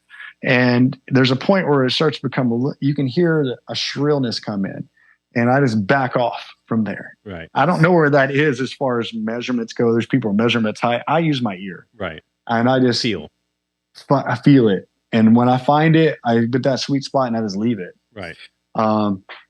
You know, and it's not the same on every guitar. No. It's a little different. So yeah, it depends on the guitar, and you know, there's so many factors. You know, there's so many factors that go into creating a good guitar tone, and capturing those sounds. And if one thing's off, it feels like everything's off. Yeah, yeah. I mean, there's not harmony in the instrument at that point. Right. Well, let's take a listen to a track. And I'm on Spotify. Which track should we go with? My Girl. I got Look Over Yonder. Know My Name. I would Know My Name, or there's an instrumental track called Transcending. So Know My Name's. Is that the Transcendence album? Well, so no, Transcending is actually on Know My Name album. Okay. So it's me being funny. Okay. That's what that is. So I released the Transcendence album, and then I had a song. Next album, I released a song on the next album called Transcending. Well, let's talk about that real quick, because that's another thing that guys always ask me. There's like, man, how'd you name this song? And like when I'm writing something, the name of the song comes to me so quick and easy. It's like, oh, well, that's this. Oh, well, that's this. But my songs typically are instrumentals and stuff like that. So I mean, it's just what I happen to be thinking about while I'm writing it. How do you go about naming your songs? I mean, obviously, if there's lyrics involved, that changes the thing. But do you have a go-to on that? So a lot of times, what happens with me is like when I'm coming up with especially lyric-driven songs, there's already a phrase in the song that kind of pops out to me. Whether it's the overall message that I'm trying to convey, or the hook, and that just ends up being the name. Like Know My Name is a great example of that. So Know My Name is the name of that album, as well as one of the title track of the album. And I came up with that song because I released my first album, and I was hiring radio promoters and all this other stuff. And I was actually getting radio airplay. That song made it to number 5 on the independent charts. Right. I mean, that album, rather. And then I actually got radio airplay over in Europe and stuff, and I made it to independent charts in Europe. It was awesome. But none of the DJs or, radio show hosts could pronounce my last name. So it's Manous, right? Manous. But yeah, you're close. Okay. Yeah, Manous. And so you give them this thing, it's called a radio one sheet, right? I don't know if you released that, and you give them a little detail about the album, about the artist. And you give them, I included the phonetics of how to pronounce my last name. Right. Cause I know nobody gets it right. It's been my name the whole life. I know. And, so anyway, nobody read it. Nobody paid attention to it. So I got Marty Manous, Manois, Mayonnaise, Manmoose, everything but Manous. Right. And I was like, all right, so I was kind of getting down about it, Yeah. And, and I was like, Know My Name was the name of the album. Yeah. So I wrote this song about, well, you're going to know my name. Right. It's really a message of determination. It's a message of determination saying, so should we play Know My Name from the record? Sure. Let's play that one. But it's basically, I tried to add a little rock flair to it. Yeah. So it's, I kind of made it like I'm, as a perspective, you're a musician on tour on the road, you're winning over a crowd each night. You're going to know my name before I'm done. Right. Basically. But it's overall message of determination saying, I'm not going to let this deter me. I'm not going to let this, I'm going to keep working my butt off, and you're going to know my name before I'm done. I like it. And that's how that works, Right. So that's how that track came to be. I like it. Well, let's check it out. Here we go. Know My Name, Marty Manous.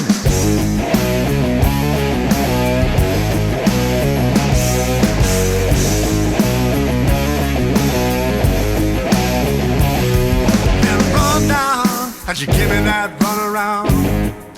Then passed by, but just another hipster guy. You can count on one thing for sure. You'll know my name before I'm done.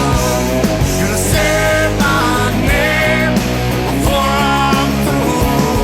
Gonna hear my song before I go. Gonna sing my song all night long.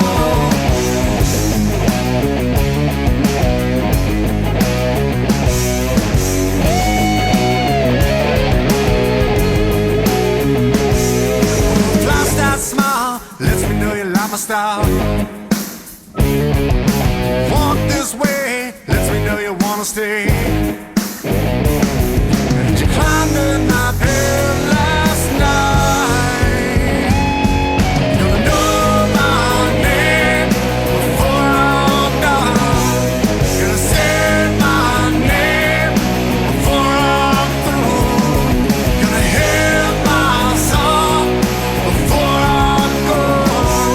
Gonna sing my song all night long.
I'll move on to the next town, baby, then I'm gone. I'll keep my song, I'll be back before too long. I was born and raised in this game. You'll know my name before I'm done. Gonna say my name before I'm through. Gonna hear my song before I go. Gonna sing my song all night long.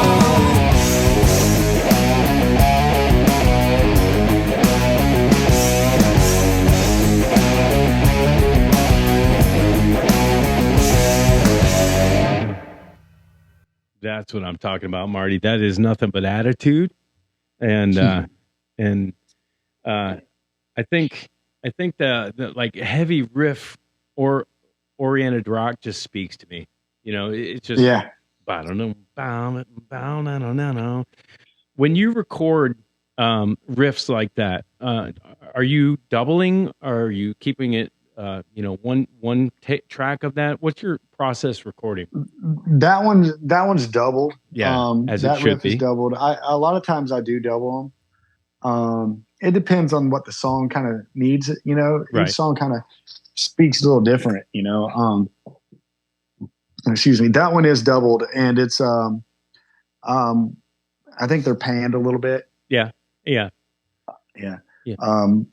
Stacked and panned is the way to go. If you want a wide wall, and you're doing any recording, and double it, like stack it, and then slight pan, 10 and 2, maybe a little bit more. But make sure that when you stack it, it's pretty tight, Oh yeah. You got to be on, in sync. I mean, but some of the little idiosyncrasies that often is what actually fattens up the signal. Sure. Too.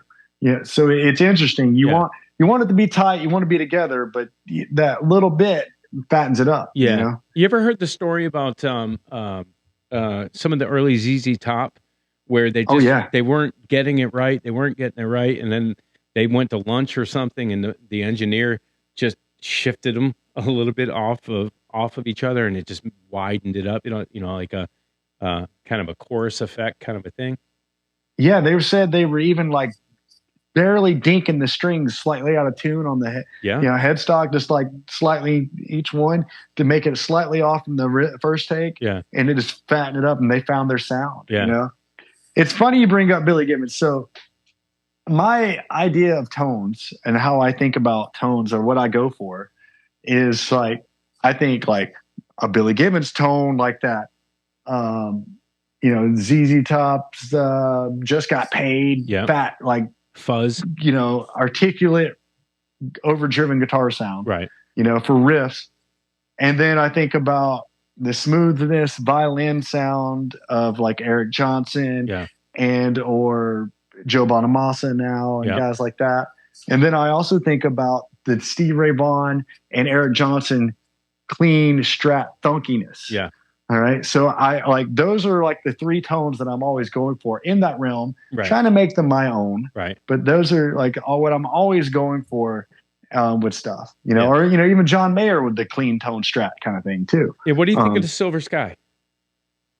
Was it a why? Why would we go to Paul Reed Smith to get the same sound? Or is it 24 I know fret? why. Is it 24 I know why. fret? No. So again, he did this clinic at the Crossroads Festival with Paul Reed Smith, and he said why.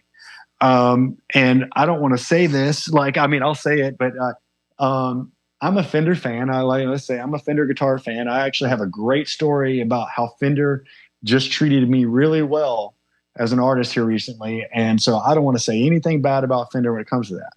But I'll tell you why. John gave his reasons. He had the John Mayer signature Strat, right? And he'd released it, and they worked a long time on it with the pickups and stuff like that, and it was based off the Stevie Strat, right? But John said that they had a problem with quality control, and he wanted to be able to walk into any store, grab one off the wall, and it be the guitar that he played on stage. Yeah, and he wanted that for his fans, the kids that were going out there and spending a lot of money on these guitars. Yep. He wanted them to have the kind of quality that he had. Right. I think that I love that. And he said that he talked to Fender about that and about updating some things and kind of getting that quality control in line to exactly where he wanted it. Yeah. And they just couldn't do it. Right. Or maybe they didn't want to. Or maybe, there was more to it in that story. This is what John said. Sure. Right. So he went to Paul Reed Smith. Paul Reed Smith is known for their quality control. Yep. They are very much sticklers about every little thing when it comes to it. Yeah. So what he wanted to do was try to futurize the Strat a little bit, right, and also bring that quality control to it. Right. So that was John's goal. Well, hold on. He's like, it's a Strat. We're not trying to pretend it's not. He's like, we're just trying to, maybe tweak it just a little bit to update it for the, new century. Yeah. Basically modern age. And, I've played. Have you played one? I've played three of them. The initial one I picked up, I didn't like. Immediately it was just like, and set it back down. Right. Then I had somebody bring one out that was like a custom shop, or I don't know what they call it, master builder. So it looks like there's the PRS SE, which is going to be the bolt-on kind of lower end intro model. level. Yeah. Yeah. And then you probably got a hold of the next step up. Right. All three of them I played. None of them were SEs. They were all the American models or whatever. Right. I played one in a store, music store or whatever, played it, and it just didn't work with me. It had a rosewood fretboard, which I like rosewood fretboards. That one didn't work for some reason. Right. And then somebody, a friend brought out one that had a maple neck, and I plugged it in, and it was like, bam, there it is. I was like, this guitar feels great, sounds great, plays great. Right. I played it on a couple songs and handed it back to him, and I was like, okay, this is a good guitar. That's a win. And then I played another one, and I was like, this is a great guitar. They're just not for me. Right. You know, and it was the same thing. It was just a great guitar. It's just not for me. Yeah. I think that, you know, they're really well made guitars. They sound great. I enjoy playing them. I'm kind of happy where I'm at with Sure. what I got. Yeah. You know, I just wondered because I'd seen them out there, and for me, okay, there's 22 frets, so I thought he would at least wanted 24. I've since the pandemic, I'm a 24 fret snob because I think I had more time on my hands than I needed. But it looks like it's 22 frets. It would be hard for me to be playing, looking at the body and the neck, and yanking on a big vibrato, and looking at the headstock, going, "What am I playing?" It just wouldn't feel right because wow, wow, wow, wow, wow, and I'm looking at the headstock, and it's not a Fender headstock with that sound. Right. Yeah, I mean, there is some of that, you know, what you're familiar with kind of thing. Yeah. And comfortable with. I think PRS makes incredible guitars. They always have. Yeah, I mean, and he's very passionate about it. Yeah. I don't own any, and but I've heard some players sound fantastic through them. Yeah. And I have nothing negative to say about them. No. I bond, and part of it's because I'm kind of a vintage guy, so I bond with a lot of the vintage kind of style instruments, and I don't play. I don't think I own a guitar with 24 frets. Most of my guitars have 21. Yep. There's one or two I have 22. Yeah. It's just something I got into during the pandemic. A buddy of mine turned me on to these guitars, and I grabbed one and started playing it. I'm like, why have I not been playing this my whole career? Right. I don't know about you, but I've been playing so long in live loud settings. I've got a constant tinnitus ring. It's just a hiss that is in my head 24/7. And if I would have had some of the equipment that I have now to get the tones that I wanted at lower volumes and drum cymbals, let's not let the drummer off drum the hook. Cymbals. Yeah. No, it's always the cymbals and the snare. It's so brutal. But love it or hate it, I've got tinnitus, and if I would have had this equipment back in the day, I probably would have been okay. I don't know. But I thankfully do not have tinnitus. Do you wear earplugs or any kind of protection? So early on, it's funny, before the show started, you mentioned Barry Richmond. So early on,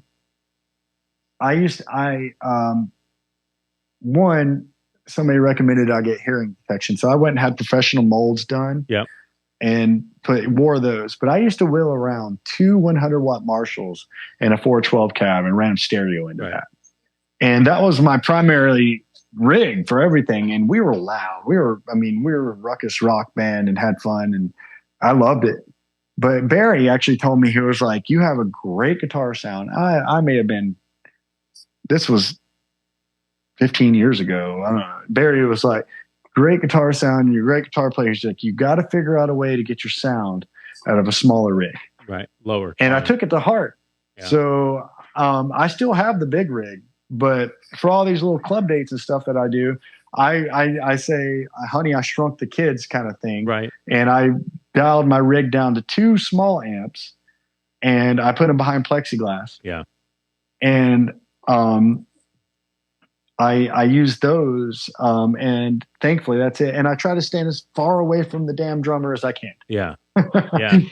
It's just, especially the cymbals. We love our drummers. We do. Oh, I love them. My drummer is one of my favorite people. You know, and 100%. How? And he's. How do they not have tinnitus? How do those guys? Do. I mean, they can't be able to hear anything at this point. Some of them do. Some of them wear hearing protection. They do. Yeah. And also some drummers learn how to play to a room, in which is dynamically they can back off and still get the same tones and sounds by hitting it not as hard. Yeah. And understanding the velocity. It's a touch thing, just like there's a touch on guitar. Yeah. There's a touch on drums. Yep.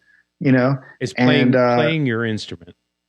Yeah. Not it. So they're able to play a little lighter. Yeah. And, you know, not their ears not ringing to the fullest, you know. But yeah, thankfully I don't have it. There's been some loud shows where I came home and worried that I was going to have it after that show. Sure. Like that was the final show where it's done it, you know? Well, how old are you, Marty? 30. How oldish are you?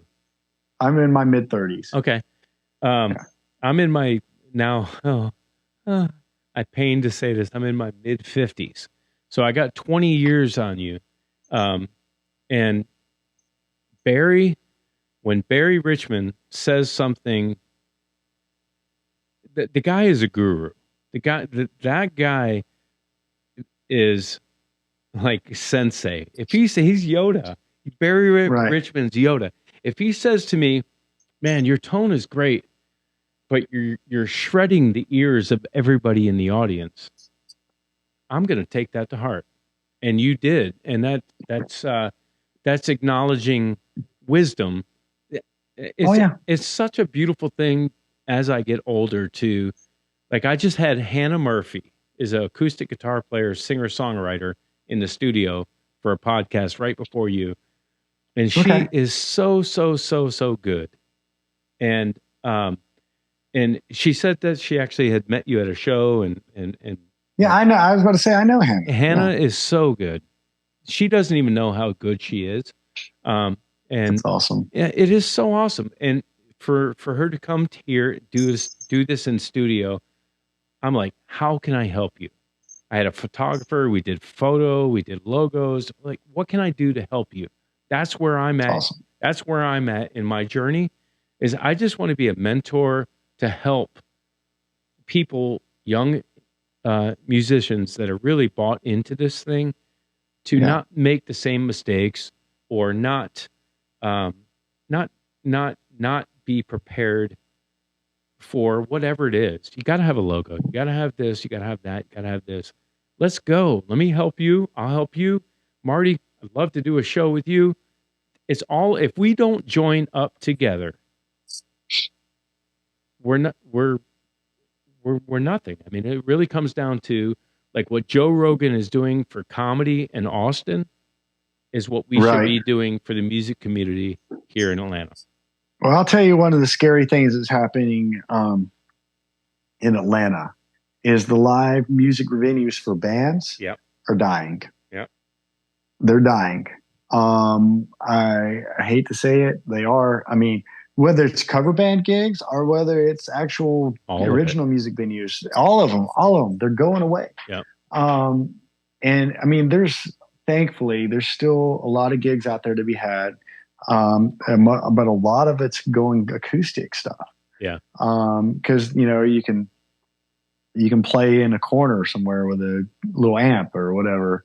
But the band stuff, I mean, one, it's more overhead for the venue. Yeah. They have to pay for a full band, and production and marketing and everything, so I get that. And then getting people to come out now for that stuff is not as easy. And so that's a scary thing. And I feel like our community, our Atlanta music community, is suffering because of that too. I don't feel like, 10 years ago, I felt like there was a community I was involved in. Now I don't really feel like, and maybe it's me, I'm out of touch with it because I'm working so much that I'm not involved in any of it. Right. And that's probably part of it. Because I'm grateful to be working so much that I'm not, able to go out and socialize as much. Because when I have the moment off, I'm trying to relax or, spend time with Zeus or something. Yeah. We met Zeus earlier, but who am I seeing now? You have a black cat. This is Raven. Raven. This is Raven. She is our kitten. She's 7 months old. And she is probably the sweetest cat. Yeah. I love ever cats. Seen. I love cats. Yeah. I've always had cats. I have cats and chickens is what I have now. Oh, wow. Yeah. Yeah. I'm incoming. Where are you at in town? Kennesaw. Okay. Yeah. Georgia. Yep. Yeah. We have all the deer running around I've got like around our house. 14 deer. I got a feeder out there, and yeah, I love them, man. yeah. I just love to look at wildlife and animals. Oh, I'm an animal lover, as you can tell, as you've seen visits from some of the animals at the house. We also have a bearded dragon and a box turtle. Oh, wow. So you got some, do you have a terrarium? Is that what they call it? Yeah, we have terrariums for each. Wow. Yeah, they're interesting as well. They're interesting as well. They're fun. I mean, they have their own personalities as well. So we're but they're living the lush life, you know. Yeah. Well, as they should. I mean, if you decide to take them in, they made it, you know. Right. Yeah, exactly. Well, there's one musical artist that we've yet to talk about, and I really have enjoyed nerding out on gear and influences, and I mean, Jeff Beck was a big one for me. I really am so glad that I caught his last show here in Atlanta. I just whenever I see an opportunity to see one of my heroes at this age, I'm like, I'm not going to miss it. I'll cancel a show if there's an opportunity for a show. I have to go see, but those names are running shorter and shorter on the list. Who is an artist that you would cancel a show to make sure that you went to see because it's getting long in the tooth? Well, thankfully, I've checked a lot of those artists off my list. Yeah. And the ones that are still alive, rather. Yeah. I got to see Jeff Beck. I actually met Jeff Beck briefly. Yeah. Super cool. Grateful to have that happen. So yeah, I'm a huge Jeff Beck fan as well. But artists that I haven't seen, I checked Clapton off a couple years ago because I'd never seen Clapton. So that was kind of one of the ones on the list. But at this point, I feel like I have to see the Rolling Stones because I've never seen them. Okay. Yeah. And I feel like, you know, if I get the opportunity to go, that would be one. Yeah. That's really one of the top ones that I've haven't seen as far as the legacies, the legends of this, you know. Yeah. There's Paul McCartney. Sir Paul McCartney is another one that I haven't seen. If he ever come back around, if I could afford tickets. Right. Isn't it? You know, that's hard too. Yeah. Because they're expensive, you know. What's the most you would spend to go see a show? Oh, I've spent quite a bit. What's the most? I don't know.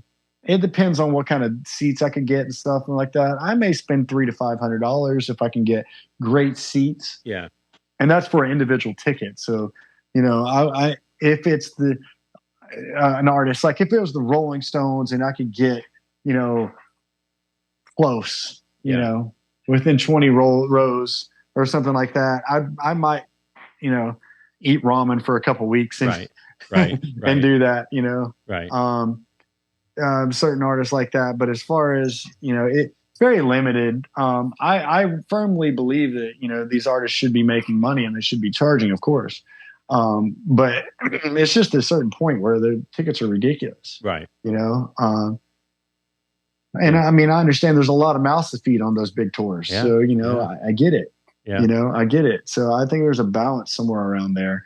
I think that $300 to $500 for a lifetime experience, like to me, Jeff Beck was a lifetime experience. I think I spent $60 or $80, and I was so thankful he didn't bring Johnny Depp out.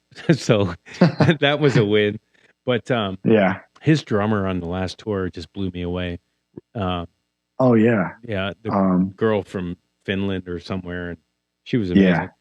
But there's one artist that we still have not brought up, which I think possibly I've never seen music come out of a body like when you see someone play, when you're watching them play, and they're digging in and they're playing and you just see it in their body. Eric Gales is that guy for me. When I watch him play, it looks like he's playing for his dear life. And it looks like, and he has been doing it his entire life. And then to watch him play left-handed strung righty, it just that part alone just blows my mind, because I'm like trying to analyze everything's upside down. What's going on there? That's crazy. To me, yeah. Well, first off, Eric's an incredible player, incredible musicianship wise, just incredible. And yeah, you're right. The guy is just it's just playing from his heels, man, and just going like, as Joe Bonamassa says, playing with bad intentions. Like just giving it all you got. I love that saying. It's ornery. Yeah, exactly. He's just giving it all you got. I love that passion. But one of the things that's crazy is if you're talking about the Eric Johnson runs that we all love and I love and stuff like that, and those even like kind of mixing that Diamola and runs in there and stuff like that. You're the way he does it, speaking from it's all backwards. Yeah. So I sit there and think about it sometimes, especially when I'm watching play, of course, like how does it work? Because ergonomically speaking, the efficiency of it can't be as good. Right. It can't, like, because you're playing in on yourself as you're going down, because everything's backwards. It's inverted. And it's all inverted. And I'm just like, I don't. One day, I haven't done it yet, I'm gonna flip a guitar over, like grab a left-handed guitar and flip it over righty and try. Right. Just try to see how it feels to do runs like that, like just, slowly, just to see, because the way, how clean he is and how fast he is just incredible when you think about how it's all inverted. It's all, it's like, it's mind-boggling. There's a lot of players. Yeah, there's a lot of players that have went that route, like who play not that intricate though. Not Eric Gales is the only player, and I'm not trying to take a stab at any other player. No, we're not, because they're, the late great Albert King is like one of the greatest ever, one of the most expressive guitar players on the planet. He didn't need to play fast like that, right? Because he could what he did, but to be able to play those kind of runs and those kind of chord voicings the way he does and upside down, I've never seen another player who's done that, taken a right-handed guitar, switched it left-handed, left it strung like a righty, and be able to play like that. I've never seen another player be able to do it like that. No, none of them have those kind of chops. No, they all are great players, don't get me wrong. The guys that flip the guitar upside down and everything else, Doyle Bramhoff II is a great guitar player. No, he's inverted, right? Yeah, he's inverted just like Gales. Yeah. But you won't hear him do a run like that, and that's not a stab at him, because the guy's incredible. Yeah, I've seen him many times, and I've always enjoyed and thought he was an incredible guitar player. Yeah. Did you see him? Did you see Doyle with Clapton for that period where he was like the side guy for Clapton? And I was like, who is this? I did. Is it Doyle Bramhall Jr.? I was like, oh. I also saw him with Roger Waters. I mean, a long time when I was a kid. Wow. And he nailed that David Gilmour stuff. Right. Nailed it. Yeah. I mean, he was fantastic. The guy is a great guitar player. So again, and he's super tasty. It's so much feel and soul. Yeah. He's another one of those guys who doesn't need to have to. He doesn't have to do a run like that. Right. And the guys who can pull those runs off and can play with soul and feel, I love them just as much. Right. So again, it's all 6 and 1, half dozen the other. Right. But Eric Gales is a special bird. He is. Oh man. And you know what the thing is I saw a video of him when he was like 17, 18 years old. Yep. And he was doing that then. Yeah. He was doing that. He was blistering. Yeah. I mean, actually, I think he was doing more like another guy like who's absolutely insane is Sean Lane. Yeah. Doing like Sean Lane kind of stuff back then. And I was just like, what? Yeah. What is this? I mean, I think he's actually tamed himself down. Yeah. Yeah. Yeah. I think as we get old, like as we mature as players, sometimes we realize that, we go for taste, and pick our moments, instead of just showing everything we got. Right, every song, waiting for the song, exactly, waiting for the right moments to let that shine and make it really important for the song or important for the show, the night. Making that a special night event. Andy Wood is another great player. I don't know if you know who he is. Wood, I've heard that. I heard him recently talking, and it's something that I've always thought. Somebody was ragging on him, being like, "Oh, you're just fast," and he was like, "Speed is a tool that can express emotion, just like any other tool that we use to express emotion." He was like, "But if it's the only tool we have, it becomes monotonous and it doesn't. It's not. It loses all expression." Yeah. But in the grand scheme of all of it, it's a great tool to have to be able to add more emotion to a song, to intensity, guitar. Intensity. Yeah. Speed is a tool, and it shouldn't be the only tool. Yeah. Well, and I agree with that, I agree with that too. Which is why I think I have 6 speed licks in my entire arsenal. So in a 90-minute show, I've got 3 or 4 spots where I got to use it. And then everything, take your moments. Yeah, everything else is just melody, melody and feel, and that's kind of a win, Yeah, man, it is. I think melody and feel is where you start. Everything else is embellishments and elaborations on that. Color notes. I love landing on a note that just adds tension and just giving it vibrato. Just land on a note, give the tension, because it's like, ooh, I didn't expect that, and then go back into, the melody or something expected. But yeah, that's the beauty of music is, as you get older and you say it, as you get wiser as a player, you'll find that, less is more. You heard it as a kid, less is more.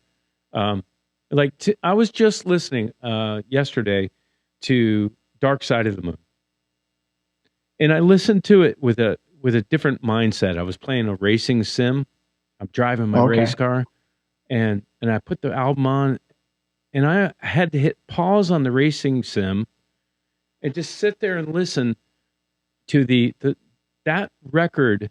Might be the most important recorded human interaction with music that's ever been recorded, in my opinion.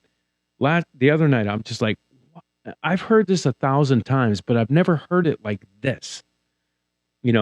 Perfect mix of drums, bass, guitar rhythms, Hammonds or synths, vocals going on. It's just not overpopulated. It's not over busy. There's no speed runs. There's nothing crazy going on. It's just beautiful orchestration of sound. Yeah. It is an entire orchestra, in a band form, rock band. Right. It's ethereal at times. Yeah. Sound effects. It's a beautifully. It's a masterpiece of recording and concept. I think there's a few albums out there like that though, like that are just like they're just masterpieces. I think about it a lot of times in terms of live albums, but I also think about it in recorded albums as well. And there's a different art to both, but one artist we haven't talked about, again, is the Allman Brothers have a huge impact on me. I'm a huge Allman Brothers fan, and the legacy of that, and all the other artists that have inspired by them and or came up through that, family of musicians that they created. But the Live at Fillmore East album is, to me, one of the greatest live performances of all time as a band. It's incredible. They're so great at working together dynamically and telling a story and creating these emotions and creating the sounds. It's just fantastic. Yeah. But there's a few, those live albums that I could rattle off real quick. Freebird live at Gypsies. the Fox. Freebird live at the Fox. One more from the road. and everything that went into that, them saving the fox, and the history behind that. You know, there's to me, Band of Gypsies is another one that's just fantastic. You know, like that, one of the most emotive things ever. You know, at the time it was played and the meaning behind some of that. And then Steve Ray Vaughan live in Austin, Seen Limits. Another incredible one. Okay, so that brings me back to, we were talking about Stevie earlier, and you were talking about the Marshall. And when he was doing, I think he did City Limits twice. When he did it on the In-Step tour, that's when he had actually a little bit of a problem on Cold Shot or something, with one of the amps going on there. But you could see him in his clean state was so on top of, I mean, he was so on it. I didn't tell you this earlier. I was actually at Alpine Valley that night, and I got goosebumps again every time I think about it. I woke up the next day, had to go to work. I was at work, and the radio broadcast said Eric Clapton, somebody on Eric Clapton's crew went down with the helicopter. And I was like, oh, man. Or Eric Clapton, they might have said. I was like, man, that is terrible, man. He just lost his kid. Oh, that's unreal. And then a couple hours later, it said it wasn't Eric Clapton, it was Stevie Ray Vaughan went down with the helicopter. And when we left that night, Marty, I don't joke when I say, pointing over at my Hammond right there, I couldn't see that far in front of me in a car. And I'm like, why would they even be flying a helicopter in the first place? I understand we're in the plains. There's one hill that they made out of a trash heap to make a ski hill. And why would you even tempt that? Trying to get back to Chicago. Yep. And there's one of those things where they're trying to make it to the next show. Yeah. Pushing your limits. I understand it was really foggy that night. Like you said, you couldn't see. Bad. Yeah. It was really bad. I mean, it's horrible. Yeah. To think about that. Human error is horrible. Yeah. And to think how Stevie got himself clean and all this other stuff. And then the other people and families that lost loved ones in that crash as well. Right. I mean, that was just a tragedy. And what a loss to the musical world and with that, that guy single-handedly revived blues rock music with that, and then, it was gone. Yeah. It's kind of crazy, then but it seems like so many legends have went out, greats have went out like in such, crazy ways. It's just like, it's like that, there were, does that add like that Paul Rogers song, Shooting Star, like we're shooting stars across there, Yeah. Does that add to the legacy of making them better than they were, or were they really that damn good and died young? And I think they were really that damn good and died sometimes young. I feel like they so Jimi Hendrix. Yeah. Think about how much he recorded 3 years in the short amount of time. Yep. He was there. What was his career like once he was Jimi Hendrix, the artist, once he started recording? It was 3 years. 3 years. Yeah. 3 years. Yeah. And think about the amount of music and the amount of albums they've got out of that. Right. Like, I don't know when that man slept. Right. It was like he knew he had a very small amount of time. Right. Almost like he knew. Yeah. And he just pumped it out. Yeah. And there's so much, and it changed the guitar world forever, changed the music world forever. Yeah. And like, think about how prolific he was as an artist, and that short amount of time blows my mind. And like Duane Allman is very similar in a lot of ways. Yeah. He was also a studio musician, which a lot of people know, and all the things that he played on throughout that whole entire time. Like the amount of work that he did within that time too, because it was only a handful of years for him too. Yeah. You know, Janis. Janis Joplin, same kind of thing. Yep. There's certain artists that just like, you know, like you feel like they knew they had a limited amount of time. Yeah, short. And they just went out and put it out there, man. Like, I don't know. You know, have you ever had that feeling? That you got to do everything you can to get what you're supposed to get done. I do. That's why I'm doing a podcast. I have a feeling 2 in a day. It's not that. Like, I don't have that feeling as far. I have the feeling of I don't want to waste. I feel like the waste of time that I'm given. Right.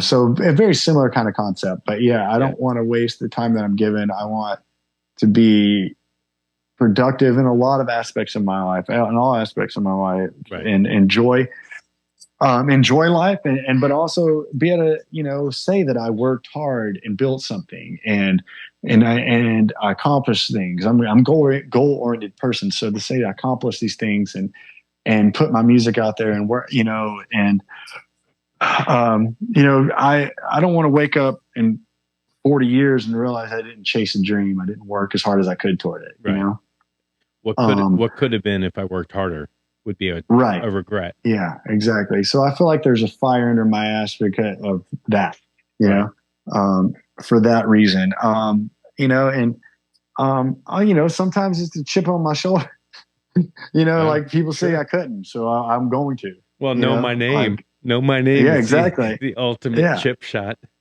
Yeah, exactly. It's like, all right, you know, you know, say I can't, you know. And like on my new album, I'm actually working on a track that's kind of like that. It's called Light the Fire. It's the same kind of thing. Yeah. It's like, but it's like one of the things is try to stop me, you best go run and hide, you know, kind of lines and stuff like that. You know, it's not, you know, you know, just a determination, you know, willpower and, you know, belief, you know. I mean, I've had a lot of people say I'm not going to be able to do it, what I've done thus far, you know, and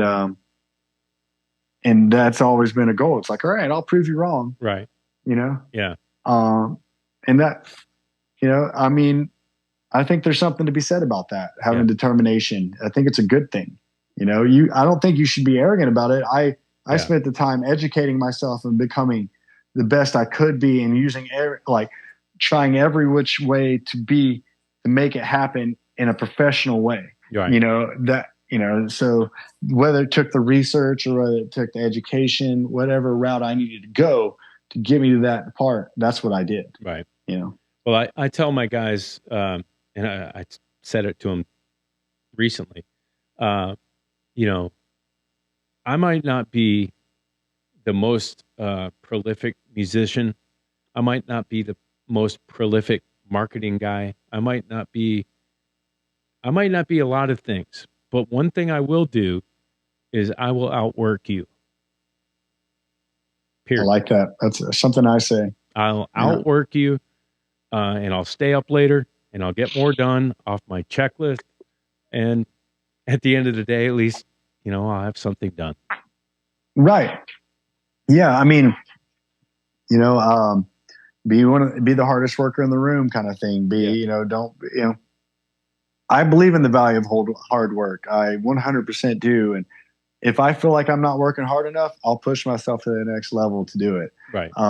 I grew up, you know, like very blue collar, I guess you'd say, or my dad would average 100 hours a week or more. Right. For work. And, you know, and my mom, she would work 60 plus every week as a nurse. And I just knew. Right.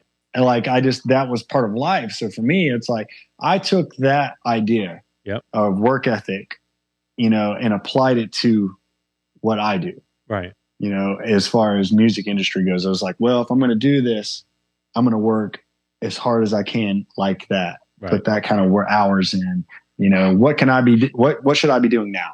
Yeah. What can I do different? What can I, you know, are you a list guy? Do you have, checklists? Oh yeah. Yeah. Oh yeah. I write lists out almost every day. and I'm checking them off. What next? What can I do? Do you feel good when you check off something? Oh yeah, 100%. Yeah, it's like, It's like, dang, all right, that's off the list. I feel like I did something. Exactly. Even if it's just rewire the trailer to be able to take the gear to the next gig. That's on the list. It's on the list. I mean, all of it's on. Like, I got to cut the grass. That's on the list. I'm going to cut the grass and knock it off. I believe, but I apply a lot of things to, I think, to being a musician that I think some don't. Like, I also apply health and fitness to being a musician. Let's go there. So I work out every day. Yep. For at least an hour, lifting weights. I run some off days as well.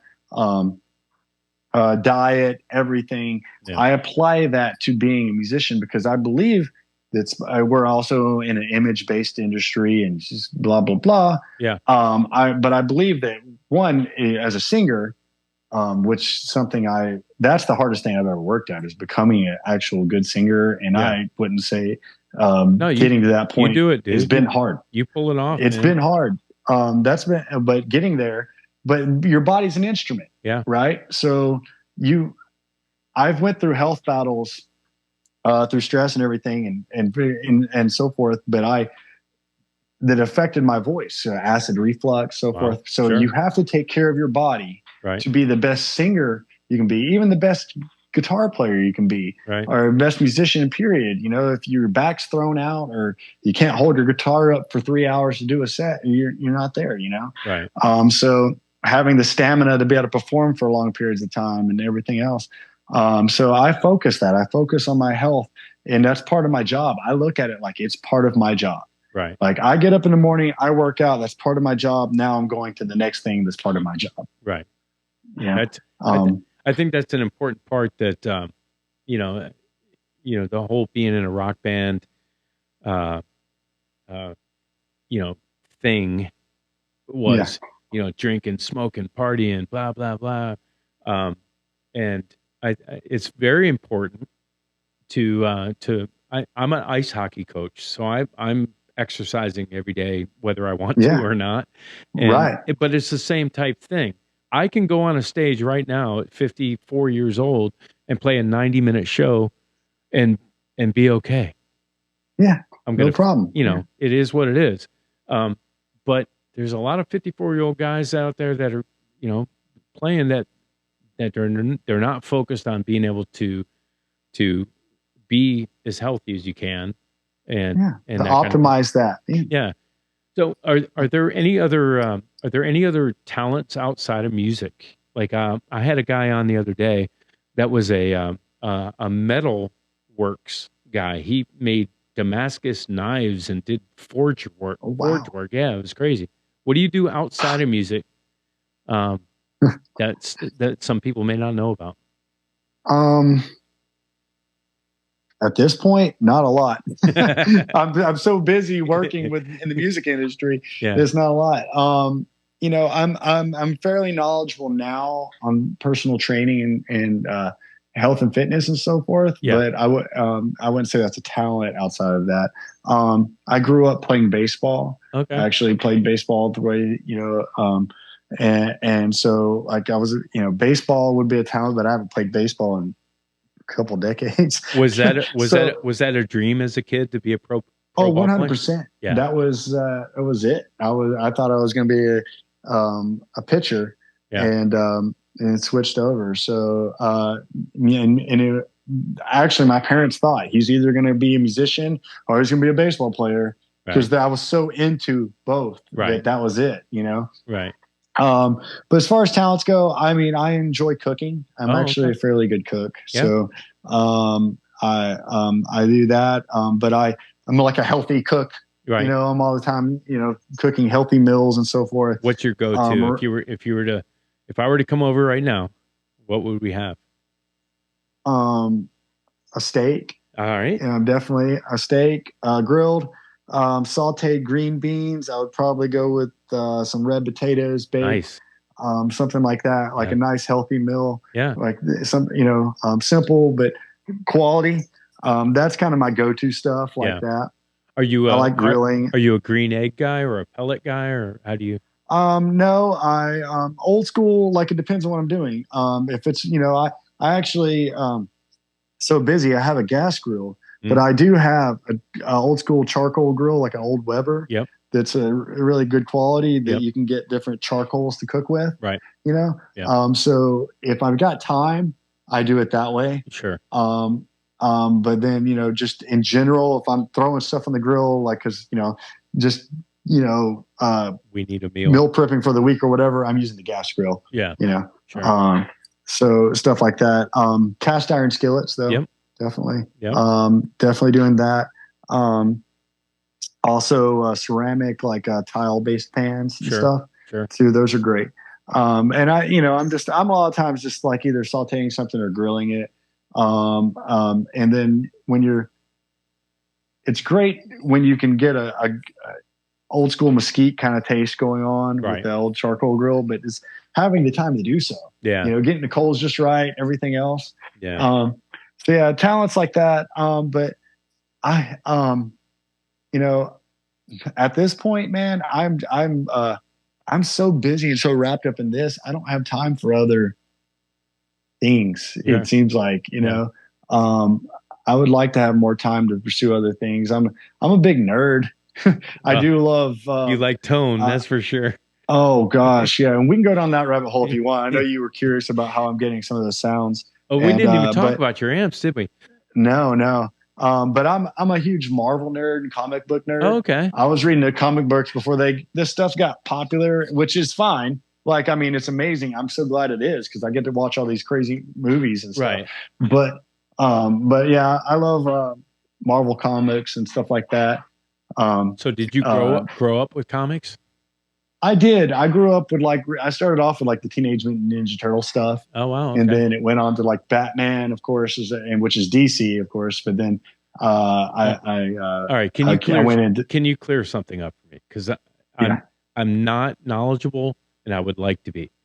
So I am understanding there's a DC Comics and a Marvel universe going on, and I don't know who's in what camp. So can you give me a synopsis on this? I got you. Okay. I got you. So DC Comics is owned by Warner Brothers or DC. Okay. Right. And then you have Marvel Comics, which is owned by Disney. Okay. Right. So two inside. So anytime you see the Warner Brothers symbol, chances are you're going to be watching DC if it's a comic book movie. Batman, Superman, Aquaman, Wonder Woman, etc. Those are all your DC stuff. Okay.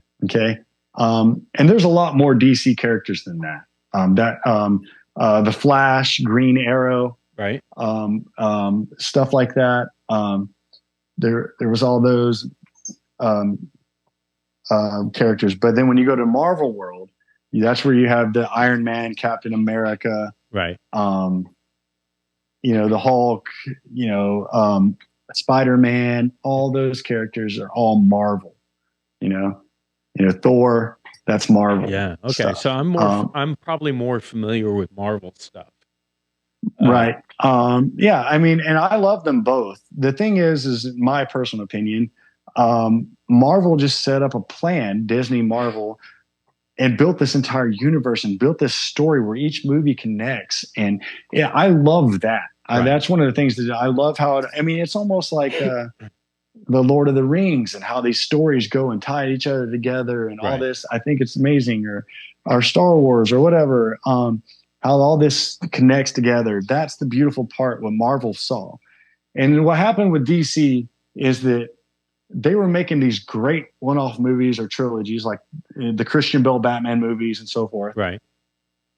And then they saw Marvel over there all of a sudden building this entire universe and connecting everything and building this huge fan base and people just lining up for movie after movie. And DC was like, oh, we got to do that.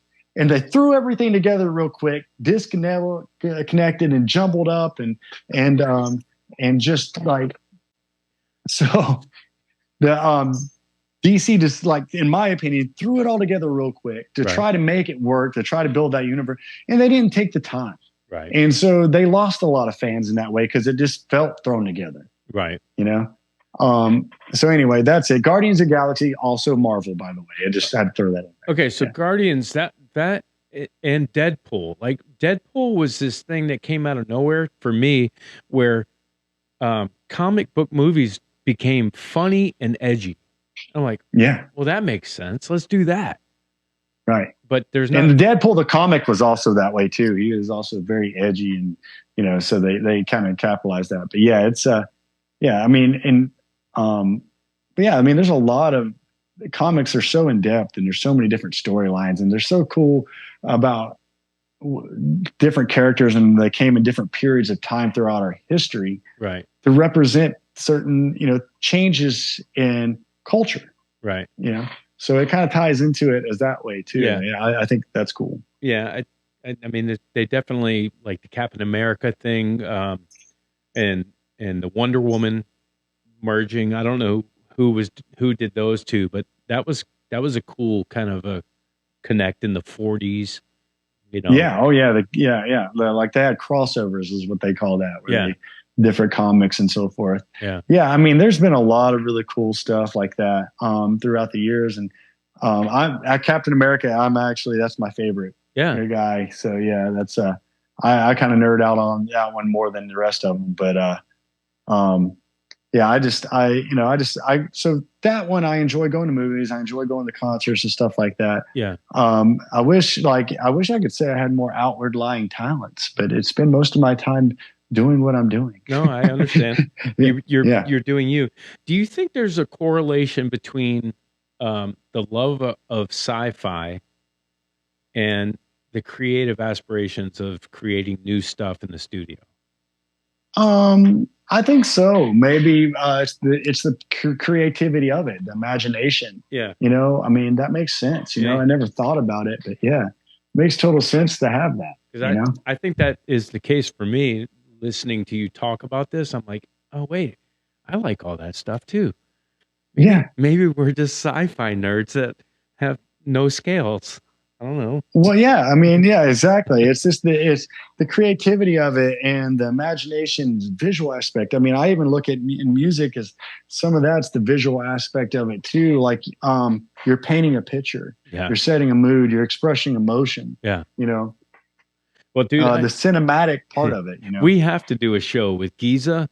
Giza is Gone is my instrumental visual project that I did during the pandemic. That was my pandemic project. And and your band, and let's do a Mad Life show together.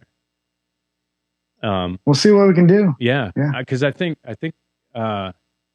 if we don't do that, I would love to have you up at the studio here, and I would love for you to play through this rig that I have. It's a 68 super reverb, a 69 super reverb, and a vibraphone. Leslie. Oh, they're all originals, or all are they reissues? Originals. All originals. Oh man, that's awesome. In road cases that never leave the building. That's all. Oh, I bet they're sweet. I would love to play through those as well. I've got a 73 Super sitting over here in the corner. Does it have a master volume? Yeah, it's the master volume, first year master volume. Now, can you explain to me on the master volume? Can you turn up, say, channel 2, which is, I think, has the reverb and all the other stuff on it. Can you turn that up to 10, turn the master volume down to 2, and use it kind of as a power soak? Or does it work like that? I feel like I've done that. Yeah. And I feel like it doesn't, it kind of works as a gain knob in that aspect. It does allow you to crank it a little more and push a little more, I would say, front end. Right. Yeah, exactly, of the amp. So yeah, I think that it does work in that regard. Like I would say it's more of kind of a gain structure, right? Yeah, thing. But yeah, you can do that to some extent. Why did they do that? Why did they go from the blackface model, with no master volume? What was the intent of when they did that? I think it was I think some of it was what we're just talking about, to be able to kind of push the front end of the amp a little bit more. Right. Because by that point they were competing with the Marshall kind of stuff and everything else, By 73, you got to think that you had the the plexis had already been out for a while, but you got the super leads and all that kind of coming into play. Yeah. Nothing was channel switched on the Marshalls by that point, though, right? Right. No, everything was just, they had a 4-input 4-channel amp, but right. it wasn't, it was, meant to be run individually, right. And then guys started jumping the channels and so jumping forth. across, yeah. Was Hendrix the first guy doing that? Who was the first guy doing that? Oh, man, I have no clue. Yeah. I have no clue if who was the first guy to do that, but, us guitar players, we're never done tweaking and fiddling with our gear. Yeah, it's insane, isn't it? Yeah. So another artist that we have yet to talk about, and we'll wrap this up here soon if you want to. Yeah, whatever. I'm good. I'm enjoying it. Thank you for having me on again. Hey, absolutely. I always like talking to a veteran of the craft, because just talking about things that only, to be honest, you and I and other guitar players will understand. My drummer would be having a hissy fit if he was here tonight, but he's not. So, but Marcus King. All right. Oh, yeah. I saw Marcus King in Macon, Georgia, and I don't drive very far to go see an artist. I mean, Jeff Beck, I'll go to Charlotte. Clapton, I'll go to Knoxville. But I drove to Macon because I saw this guy on YouTube playing a song called Virginia in the green room, just warming up. And I'm like, who is this guy? And so we went to see this guy, and he was playing a super reverb. He had it wasn't even an original tube screamer, like the was a TS-808. Yeah. It wasn't even that one. It was just a standard tube screamer. But he was doing something with that amp. And at that point, I'd been playing guitar for 30 years. And I had not seen it used like this. And it was just a duh moment. He had the super reverb on about 8 or 9.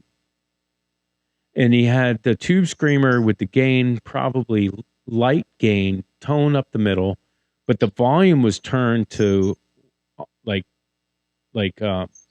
9 o'clock, maybe even 10 o'clock, barely on, so that the tube screamer was it was allowing the power amp to be ripping, and then just enough signal to be just burning.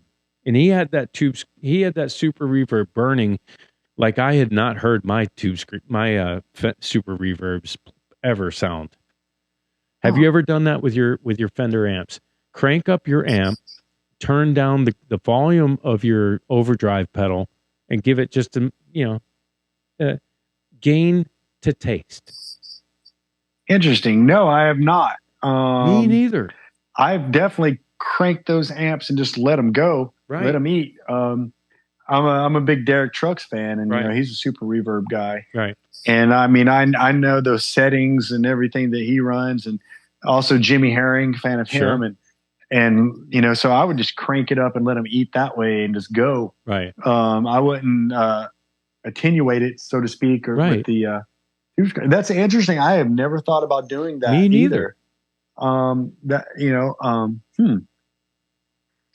be trying it at some point now. Yeah, I would say give it a go. Run your super or whatever. I don't care what Fender amp it is. Run it at about 8 or 9, 8, 9, 7 to taste, and then turn the volume down on whatever. And that pedal was never switched, by the way. Right, it stays on. It was sitting on top of the amp. He couldn't hit it if he wanted to, but he did go over and adjust maybe the volume or the drive. But it was a concept that I had not seen before, and the what he was getting out of that. It's not a 335. It's like a 345. I 345. Think. Yeah. It was amazing. I mean, the burn that he was getting out of that thing, and it was. Yeah, I've never thought about doing it that way. I mean, it makes sense. Yeah. Essentially, you're not pushing the front end of the amp as much, so you're not getting.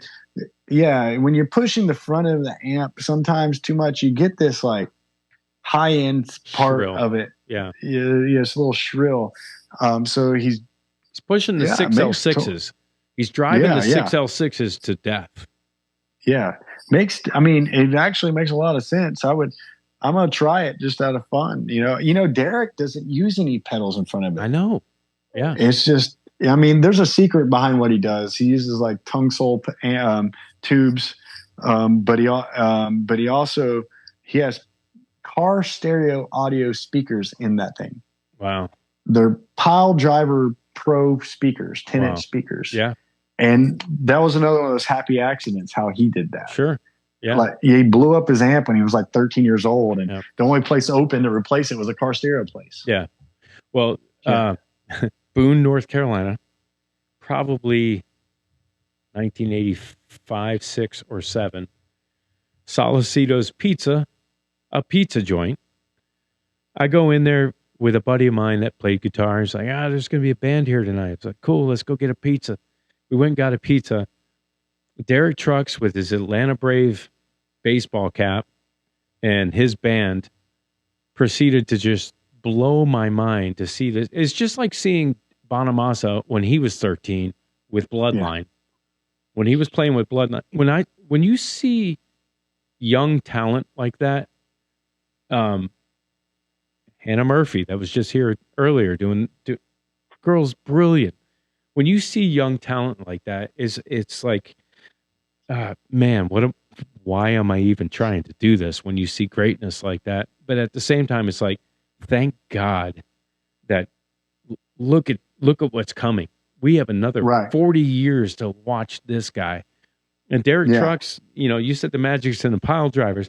I'd say the Magic's in his right and left hand. Yeah. Oh yeah, it's in his hand. Well, it comes down to the hands. Yeah. But it's also it was in a master's class with Eric Johnson recently, and he talked about this, making the alchemy of everything work together. Yeah. It's not one single element. It starts with the hands. Right. And you got to have your touch. You've got to feel the heart into it, the connective part to the instrument. But then once you go into that, it's whatever tools you need to get what's in your head and your heart out to, create sound. To front of house. And to front of house, to the listener's ears. Yeah. And get it to come across the way you want it to, or the best of your ability. And so yeah, it's funny, certain players and what they use to get those sounds. Right.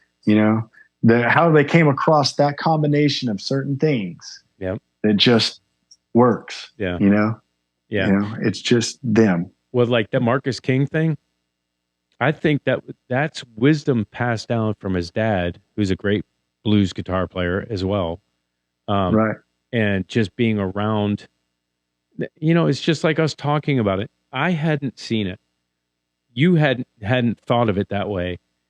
It's just wisdom being passed down, which we were talking about a little bit earlier about, that's where I'm at right now. I want to just hand down information to young players, whether it's about the marketing side or how to set up an amp or, how to run an X32. How are you on running an X32 digital mixer? I'm not. Right. Right. I don't have one. I still use an old school mixer, you know. I get a little weary about digital things. I understand. And because they're great. Like it's all great until one day it decides not to work. Well, and then you're 10 minutes for gig schedule. Yeah. Downbeat, and you got to figure out how to do that. So I have redundancies in all my rig. Yeah. Where like if something goes down, I can change it out like that, and I'm good to go. Right. Like I'm going to get through that gig. Yeah. Yeah. So when it comes to those things, like I said, I've seen them not work. I've heard them sound fantastic. Yeah. And I've seen people do incredible things with them. And you can save the mix for the room and you can dial in and trim and you can bring out the graphic EQs. And I mean, it's incredible. I'm doing it right now. But then all of a sudden, and all of a sudden when it doesn't work, and you're on that live gig situation, what are you going to do? That's a different story. Do you bring backup guitars? Oh yeah. Yeah. I bring 2 guitars to every gig, no matter what it was, and actually it's funny that the reason I did that, I was like 14 years old and reading a Guitar Player magazine or whatever. And Dimebag Darrell had an interview with it. And there was like advice for upcoming players. He was like, always have a backup guitar. He was like, no matter how cheap that piece of crap is, you'll be thankful you had it if your main guitar goes down. And ever since then, actually, this is a great segue to my rig. How I use 2 amps. I always do. Okay. The reason that I started using 2 amps is because out of paranoia, one amp went down, I have another sitting right there. And then I started running them together and blending the tones. And once I started doing that, heard it, I just liked the sounds. So now it serves 2 purposes. I've got the tone that I want. But then I also, if one amp goes down, I'm still getting to the gig. Yeah. And what are your amps? What are you using? I'm always running, so my current little amp rig, I guess it's little, is a Marshall 1974X. It's an 18 watt, essentially kind of a blues breaker style amp. And then 112. 112. Yeah. I don't use 212 combos. Not that anything wrong with them. They're heavy and a lot to lug around. And then health and fitness. Exactly, health and fitness. Yeah. And then the other one I use, which this amp weighs a ton, actually, it's very deceiving. Is I have a 112 original 1987 Jubilee combo. Okay, so 2 Marshalls. 2 Marshalls, yeah. 2 different Marshalls in all aspects, but so it's actually a 50 watt amp and a 112 combo. So I use both those together, running together, and one's a little bit cleaner than the other one. The Jubilee is a little more gain than the 1974X. The 1974X has a little more low end thunk and kind of roundness to it, and then the Jubilee has a little more gain and a little more punch. Okay, so when you're talking about gain and punch, we're still talking about a Marshall that has volume. It doesn't have a gain knob, right? You can't overdrive this thing. Yeah. Oh no, the Jubilees have a gain knob. Okay, so you can dirty that up. Oh, big time. So a Jubilee it's an anniversary amp of Marshall. It's their 25th anniversary amp. Okay. They're really cool amps. So from what I gather from reading up on them, I actually own 2 of them. And I bought them, but now the prices on the original ones are up there, way up there. But I got the hold of them before they went way up. Right. And the concept was they wanted to take a Plexi and an 800 and put them together. Right, without the channel switching. It actually is a channel switcher. Oh, okay. So you can so it has a clean channel and an overdrive channel. Okay. The unique thing about them is they have a master volume. Okay. And then they have a channel volume. Right. And the trick is with the Jubilee is you take that channel volume and you just put it on 10 and never look at it again. Right. That's where it stays. You just leave it there. Okay. And then you use your master volume to adjust how loud you want it to be. And then you have a gain knob as well. How dirty. So then you run that gain to taste as well. Right. And you have a full band EQ of bass, middle, treble, and presence. Okay. What's your thought on the presence knob? On this amp, the original Jubilees, I'm going to sound like a snob right now, but the original Jubilees are darker and fatter sounding than the new reissues. Right. And I have a problem with a lot of modern Marshalls because they all sound high-endy and a little harsh. But when you get the older Marshalls, even the 800s, which sound great, anything from 900 up starts getting too high-endy, hissy for me, and it's hard to dial out. They get in that chainsaw territory. But anything 800 and down, older, they're fantastic. So the original Jubilees sound warmer, and I'm like the presence knob on that is useful. Okay. Right. It adds articulation. Yeah. And so mine stays around 4. Yeah. Something like that, just enough to start getting me like articulation and a little bit of cut. Yeah. But not to be brittle. Right. Yeah. That's about where I do mine as well. Yeah. About 4. And now where I differ from a lot of players is I'm really heavy in the mids. Yeah. Like really like most guys pick up my amp. They're like, oh, play a guitar. And they're like, how do you play this? Yeah. Very cleanly. Right. Right. Or you're going to sound very bad. Yeah. And trust me, when I make a mistake, you'll hear it. Right. Because there's so much mids in there. I mean, my mids stay on that particular amp around 7 or 8. Wow. Depending on the room. Yeah. I definitely scoot my mids down a bit. Yeah. If you want that, that tone, I think that's a mistake that people play, and I'm sure there are going to be many people on the internet want to correct me, but I think it's a mistake that people make about Steve Ray Vaughan's tone, thinking he scooped the mids. Right. It's his actual pickups on his guitar right. that have a dip in the mids, not the amps. Right. Those Dumbles are mid-heavy amps, and they're very fat in the mids, and the Marshalls obviously are. And his tone was very mid-heavy amp-wise, but his actual Strat pickup was the Strat pickups do have less mids. Right. So and he had those tall pole pieces on the D and G. Like it's the 62. Yeah.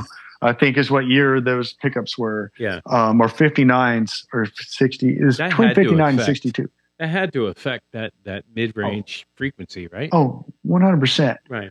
100%. Yeah. And each amp's different. Some amps have a lot more mid-range in them than other amps. Right. So, not all EQs are going to be the same. Right. But I always tend to gravitate toward the same EQ spectrum no matter where I'm at. Right. Like what amps I plug into, I'm always looking for this sweet spot in the mids. Right. That I like, and I tend to roll off the highs a little bit. Yeah, me too. And then dime the mids, or get them way up there.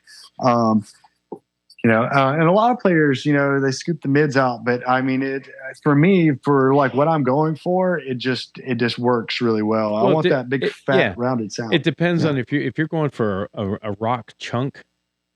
Okay, I could see that. But if you want a little bit more life in the frequency of when you like on the solo of Know My Name, you went into the solo. Of course, you had a wah-wah. And what's your choice of wah-wah? In those I have days. a couple. Yeah. That one I was actually using the Joe Bonamassa signature wah. Okay. Which has a what's it called? It balances it out coming out. I've got the 535Q, and that was my last Jim Dunlop. That's a great one. But I've also got 3 Thomas organs. Oh yeah, I got the original stuff. Yeah, I've got a Clyde McCoy over here that I use. That's living a semi-retired life. Yeah. I bought the Bonamassa to gig heavy with because it kind of has a very similar sweep. It's just a little more aggressive. Right. But yeah, it has, what is that? Oh man, it's going to bother me. I can't think of what it is. Like it's not a power conditioner. Anyway, that has. Has it got 2 batteries or 1? Well, just 1. Yeah. But it comes out of the pedal and it balances everything out to 10 ohms or whatever. So it's it just kind of gives you a balanced signal coming out of the pedal, which is what I like, and it rolls a little bit of the high end off. Less just being plugged in. Not Does it have on. that? Is it the JB95 with the gold kind of wrap? Yeah, it's like it's copper. Yeah, copper. Yeah. ISO brick. Internal switch for true bypass and non-bypass. And I have it on non-true bypass. Non-true bypass. Yeah. So what happens when you do that is it actually rolls off a little bit of the high end. Large vocal sweep. Yeah. It's pretty growly. But then I also use I have a mini wah too, like the little mini baby wah. Yeah. Those are actually great little wahs. They have a very nice little sweet to them. And it's adorable at the same time. Yeah. It's great. I have a little mini pedal board that I use for some gigs. And it's a great little wah for that. Throw on there, super lightweight and sounds good. And man, I'm going to jinx myself, but that thing's been really reliable too. Wow. It's probably seen 1,000 gigs. Wow. And that's you got the mini wah, you have the mini tube screamer. I mean, those mini pedals were pretty cool that came out there. I do have the mini tube screamer. Yeah. I like that. I have a full size 808 and I have the mini 808. Yeah. And I like the mini 08 as well. Right. And I have that on one of my boards. Yeah. It's great. It's pretty crazy that they have gone kind of full circle on pedals. Back in my day, it was like beer. We had Miller, we had Budweiser, and you had Busch or whatever. And then Sam Adams came along, and then all of a sudden, all these new pedals started coming out. Oh yeah. It's like all of Crystal Canyons. Electro Harmonics has done a great job with some new stuff. Old stuff with the muff fuzz and just the pedal market exploded in a good way. In a good way. Yeah, it did. And it's so fun, and it can be addicting to just get new stuff and try it. Rabbit. As a tone chaser, I've got my main sounds pretty dialed in now where I'm not really jumping around. I'll tell you the other thing that's a kind of a secret to a lot of these guys' tones that people don't think about or is not talked about as much is the Echoplex, the EP3s, the original ones. What am I looking at? You are looking at a Banshee talk box. Oh, nice. Set up at all times in the studio. I've never played through a talk box. It's so fun, dude. Oh, I bet. I would, be going Peter Frampton in 0.0 seconds. I used it on Cashmere, actually. I bet that's cool. Yep, I use it on Cashmere, and I use it on one of our original songs. The song Giza Is Gone.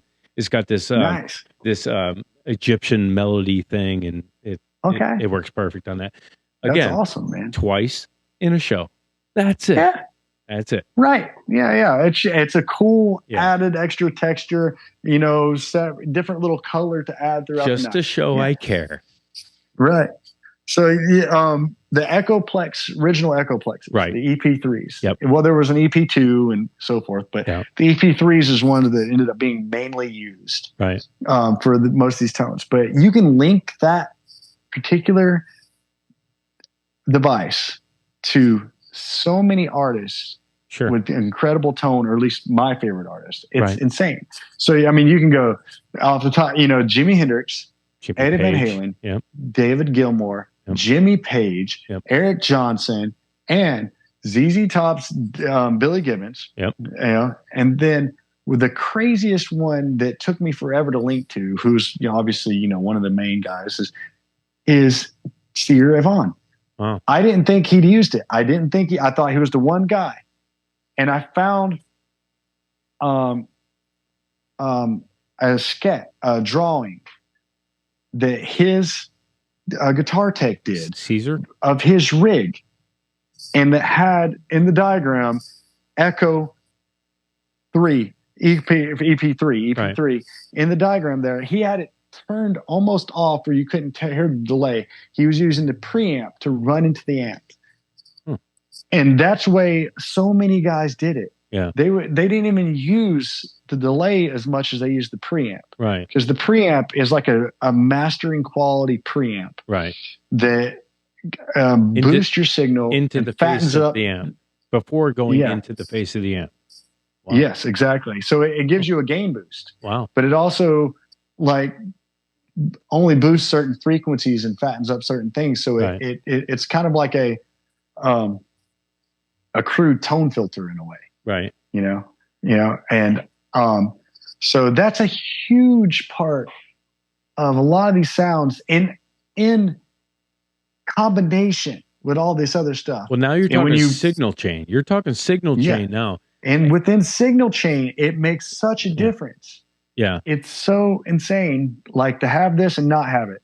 I can take, so I have a clone of the EP3 preamp. I actually have an original EP3. It stays at home in the studio, but I have a clone of the one that's in my guitar chain. Right. And if I never told you it was there, you'd never notice it's there. But if I took it away after hearing it, you would know immediately. Right, because you're not using that to get the slap back or any of the the delay type things. You're using it to enhance the input to the front of the face of the amp. Right. Wow. Yeah, I actually used the delay on it, but it's mainly important for the preamp. The preamp. So if it's off or it's on, the preamp is always engaged. Right. On it. So that's what's important about that. But yeah, I mean, I actually use a good bit of echo in and out. Like there's always an echo on, but it's so slight. Right. That it's like a less slapback. But then I have another echo in addition that I can layer on top. Right. That brings it in and fills it up even more. Yeah. That's like a longer delay. Yeah. When I was pedal board only, I would do the same thing. I'd have a delay pedal set for, almost a reverbish kind of a vibe. And then when I wanted tap back for solos, I'd have another pedal over here for that. Right. Right. Yeah, you'd hate me if I told you what my rig was now. I don't judge anything, man. I mean, if you're getting a good sound, you're getting good sound. I mean, my studio rig has actually changed drastically. And I believe I'm going to get the best guitar tones that I've ever gotten. Right. And part of it's because I'm going to get a new mix and master. I'm actually going to go back and get my old stuff remixed and mastered and debating on re-singing it all. The new stuff, I'm using an aux box. The Apollo aux box, man, incredible. Now, is that Apollo are the plugins? Well, the Universal Audio aux box, it's actually it's an external unit. It's a power soak / studio in a box. Like you have all these cab simulations with mic simulations and pre's and all the. It's absolutely insane how good it is. It really is. It's insane. To me, it's the best of both worlds because I get to use my rig. Yep. Plug it into this and then I get to have my rig being plugged into some of the best studios in the world. Right. With the best mics that I could never afford. Right. The best, and mic'd up. The positions are exactly the right spots. And they're like, you can, all this stuff that, the engineers who are way more knowledgeable on that than I am got right. Yeah. Yeah. At some point, we have to relinquish that there is some new stuff that is extremely valuable in how you use it. I mean, you can't tell me, and I like to say this you can't tell me that if Hendrix was alive, that he wouldn't be digging into this Kemper and finding all the effects and all the different amps and profiling amps from that he had 40 years ago. Like, he would be experimenting and pushing this stuff to the hilt. 100%. He would. Yeah. I mean, of course he would. I mean, I'm not anti that stuff. I think, all right, so here's how I'm going to put it. The best of my ability. If I was to hear a really great Kemper profile, or, even now there's quad cortex and all this other stuff, and that all incredible, the feat of engineering they've done on this. If I was to hear that recorded on a studio album, in the mix, and it was like modeling a Marshall Jubilee or whatever, I wouldn't be able to tell you what the difference is. Yeah. I wouldn't. Like, if it was done well, right? And all right, so I could send you a track and you wouldn't know if it was real amps or this. Okay, I wouldn't be able to tell you. Yeah. Now, if you blind tested me and put him behind a curtain and let me play and hear them live in a room, Mm-hmm. I'll give you an 80% chance that I might be able to tell you. I think you would. And here's why. I am on board with exactly what you're talking about, because I've had this now for 7 years. And the guys in the band, Hope Sanker, we went this route 7 years ago because it would be the same tones in rehearsals. It would be the same tones on stage, blah, blah, blah. And I was Consistency. it was consistency and ease, man. It's so easy. I just bring this, boom, XLR, Yep. XLR. I sound the stereo. It's great. But if there was a blind curtain, like you said, and you handed me a 1/4-inch cable and said plug in, and I plugged in and played, okay. Hand me another 1/4-inch cable, plug in and play. Oh, it feels different. Yes. It feels different. Pushing air and reacting to your instrument. Yep. And the way that I countered that, because I was like, man, this just doesn't feel right. Just doesn't feel right. Just doesn't feel right. I played Les Pauls. I played Strats. I played everything. When I put a Sustainiac in front of that thing, it feels like it's a tube amp on 10, just pushing. Because it sustains, I can power chord, and it'll hold that chord like a loud tube amp will. Or I can, I found how to fix It's giving you that little bit of extra compression push that you're looking for. Right. Yeah. And that's how I've managed. And now it's totally changed my playing since 2020 when the pandemic happened, and I got locked in my house for 45 days and with one of these guitars. My guitar playing has changed because I can sit on a note or long melodies. It does, notes are not feigning off when I hit them. Right. They'll go as long as I want them to. Nice. And that's cool, man. I mean, and again, that's a tool. And if it inspires you to play, that's the most important thing. Right. I've seen guys running like preamps into them, like the Vertex SSS pedals, the steel string singer pedals and stuff, running those into the Kempers. So you're getting like this preamp of an amp section into the Kemper to give it that breath movement that you're looking for, the response. And like I said, I'm not against them at all. And if I got called up tomorrow and said, hey, Marty, we want you to be with the guitar player for Taylor Swift, but you have to use a Kemper or something like that, I'd be like, okay. Yeah, not going to say no. I would like, all right, I'm sure I can get some great tones out of it. And the thing, like you said, is consistency. Right. From night after night, you're going to plug into that thing, it's going to be the same. Yeah. The one thing I'm going to say against that is, what if it goes down? Again, I'm the guy who would have to buy 2 of them. Yeah. I would have to have one sitting on backup just in case that thing went down. Yeah. Because I'd be so paranoid that thing would go down, and all of a sudden it's a clean guitar plugged directly into the PA and just going clank, clank, clank, and I'm trying to play the distorted parts, or something. And I was like, oh, here we go. Well, let me ask you this though. I mean, I understand. I get it. 100. I mean, I'm with you. Yeah. But I'm playing a piece of equipment from 2020, 2019, or 20 whatever, and you're playing a 63 or a 72 hand wired. I get it. You're taking two tube amps to a show to eliminate the redundancy issue. But I mean, if you have a failure, you're going to have a failure.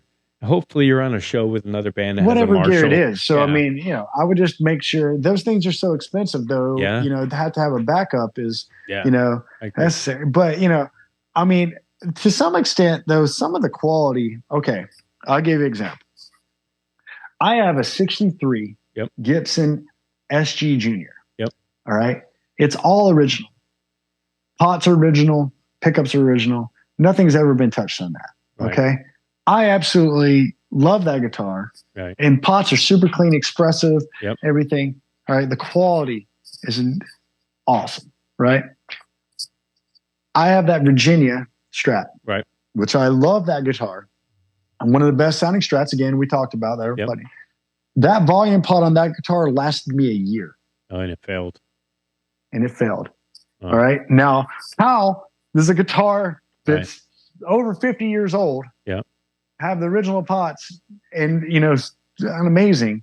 And then this guitar's pots lasted for, okay. I know. So some of that was it a Monday pot or Tuesday pot? I got a 63 Hammond C3 organ with like, these things are from the early 60s, hand soldered. Yeah. And I fired it up for rehearsal 2 nights ago, and it was like, wow, we're great. So the components are better metal, better grade materials are put into that. Yeah. And that's what's happening. Okay. So that's the reason you're going to get some more dependability out of some of these older amps and equipment and stuff. I'm not saying they're not going to break down through heavy use. They're going to, but how long? Much longer. Yeah. You're going to get a lot more use out of it. Yeah. But again, that is the biggest worry. I think the biggest fear is a failure on stage from a piece of equipment. And it's almost guaranteed to happen, right? Yeah. Oh, it's going to happen. I've had it happen to me multiple times, throughout my career. Right. Something went down, and it's one of the reasons that I'm so on top of having a redundancy is because the ability for you to go, oh, something broke, which the audience will accept because they realize things happen. Right. But for you to tell them the show can't go on, it's really not acceptable. Yeah. Or for you to tell them, give me a minute. Yeah. Bam. Please bam, hold. Yeah. Bam. All right. Yeah. And you set back up, throw to go. Yeah. All right. That's the difference in, having an awesome night or, losing some fans. Yeah. Yeah. And that's just part of it, and so I'm always looking for dependability and redundancies, and how, like, one of the things that is appealing about those Kempers is no matter what room you've come into, you're going to have a consistent sound every single time you plug that thing in. Right. Now, with these tube amps and everything else and the room and the variables and mic place, all these factors, it's going to change from room to room. Right. And you're going to watch this battle happen every time. Yeah. Sometimes it's going to be pure magic. Sometimes you're going to be fighting it all night. Right. Right. So one of the most appealing things is that consistency. Yeah. Like, I think that it calls to me in that regard to think that no matter what I plug into this thing, it's going to sound the exact way I need it to be able to play at my best ability. Yeah. I love that idea. Yeah. All right. But then the other part of me is going, it's not going to feel the same. Yeah. Yeah. I mean, there is that. And I will say I've had mine for 7 years or better. And I've had zero problems. It's 350 watt class, whatever amplification. So it'll run a 412 beautifully. I don't even run a 412 with it. I use a little foot pedal sized amplifier that is it's 45 watts a side, so it's 90 watts total. So I've run stereo out of the Kemper into this foot pedal, and I run 2 412s in stereo. And it's as loud as I want it to be. It's not abusive. I did an outdoor show, like outdoor stage, and I dimed it, and it was like, okay, I can hear it stage level. We're good. It wasn't too much, but in a club, it's perfect because your sound guys aren't going to yell at you. They're pulling straight XLRs off. I don't even have to mic the cabinets. There's a lot. That's entire another road to go down right there, though, is the sound guy thing. Yeah. All right. Like, they can be your best friend or your worst enemy right there, man. Yep. I mean, and don't disrespect to any sound guy out there trying to do it, but like, I've had these guys, the first thing they want to do is start pulling mids out of my guitar tone. And I'm like, what are you doing? Right. Like obviously I have it this way for a reason. Right. And I mean, not at the risk of sounding a little obnoxious, it's like, if you hear me play, like, obviously I'm competent. Right. So I know what I'm doing, and I'm doing this on purpose. I want it to sound this way. Right. I'm not trying to sound like a metal band. Stop scooping my mids out. Right. So the best sound guys realize their goal is to take the sound that's being created on stage and put it out through the mains in front of house. Right. The worst sound guys think, I'll make this sound the way I think things should sound. Right. Right. That's your worst enemy at the end of the day. Right. Right there. You know, I mean, it's awful. And then the guy who thinks that there should be no stage volume whatsoever. Right. You know, and there's no volume on stage. I mean, that's just like, you know, have you seen these videos of some of these guys performing on stage when they're all in ears and everything's in the box? Yeah. And then you hear just the stage sound without the in-ear mix, and it's just like you hear drums clanking and some strings planking, and you hear the singers belting out something, and it just sounds so disconnected and so weird. Yeah. You know, it's just, I think we're losing the organic nature of music. The connection, the connection. You know, there's something that happens. There's got to be a happy medium. There's got to be a happy medium of being able to have, you know, have some stage volume. If you're in ears, and this is what I'm finding, you know, and it's an evolving process. After having the in-ears in, if you have a full room and you're playing with in-ears in, it's great. You can still hear the crowd and all that kind of stuff. The last show that I played, it was probably 60 seats out of 125 seats. And I was like, "Ooh, are they liking this? Are we doing okay?" Because I could not hear the room. Yeah. So I'm going to run a couple of mics just into our in-ears. Room mics. Just to the room, just so that I can hear everybody's happy, everybody's good. And it's a learning process. But yeah, it is sterile as hell in certain situations. I just can't handle it. I mean, I am not an in-ear guy. I'm an old school. I mean, I'm still young, but I'm old school when it comes to some of this stuff so much. Yeah. Like, I want to wedge my vocals in it, and that's it. I'll listen to my guitars coming from behind me. Yep. You know, I don't need anything else. I'll hear the bass coming from the corner. Yep. The keys I can can everywhere. I'm not worried about it. Leave me alone. Leave me alone. My vocals. Leave me alone. You know, I just do not want, like, I feel so disconnected when I put those ears in. Yeah. And it just messes me up. And then I don't like hearing my guitar come through that, or, you know, ears or anything else. Do you like stereo guitars at all? Oh yeah. That's my rig. Yeah. My rig's a stereo rig. It's actually, I call it faux stereo because they're meant to be blended. Right. But it fattens up the, you know. Yeah, it gives you width. Spectrum. Right. Yeah, it gives me width. So, and you're using a delay pedal, or what are you using to get the pan? I'm using, I guess you would say I'm using a delay pedal. One side has reverb on it. Right.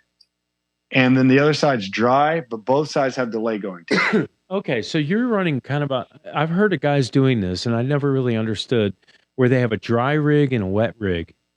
And I've never tried it, so it's kind of like the Marcus King Tube Screamer thing. Right. But I guess the intent is, boom, you're gonna have one mic for front of house that is going to be crispy dry, and then the other one is going to have any kind of modulation.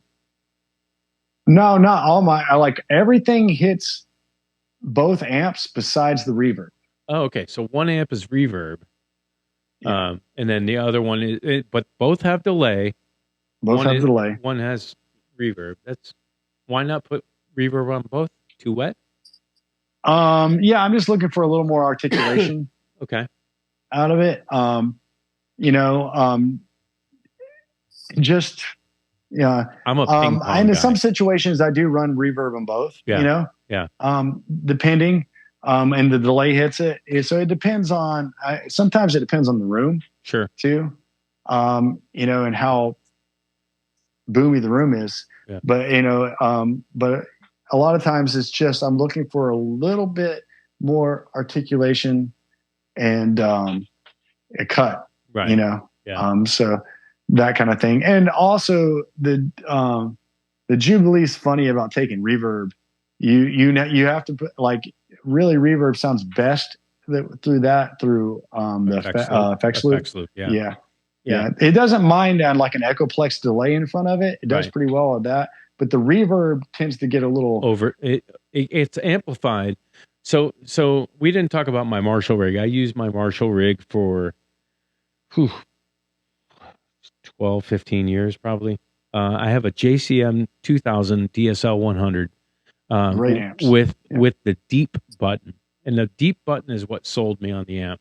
Because you press that and it would get the low end funky chunk, not like Mesa Boogie kind of thing, but it just gave it some low end, and it had a great gain structure, et cetera, et cetera. It's my main amp for many years. I know those amps well. Yeah, so I love it, amps. And I still have it. It's right over there. But it wasn't, the magic didn't happen for me with that amp until I started using the effects loop, putting a noise gate, delays. I never used chorus. I don't like chorus at all.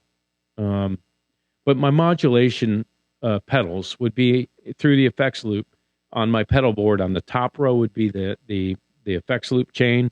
The bottom row would be front of the amp. And man, that thing was just badass. Man, it just thunk you from behind, 100 watts. It was awesome. But it was terrible for rehearsals at my bass player's house because his wife wanted to divorce him.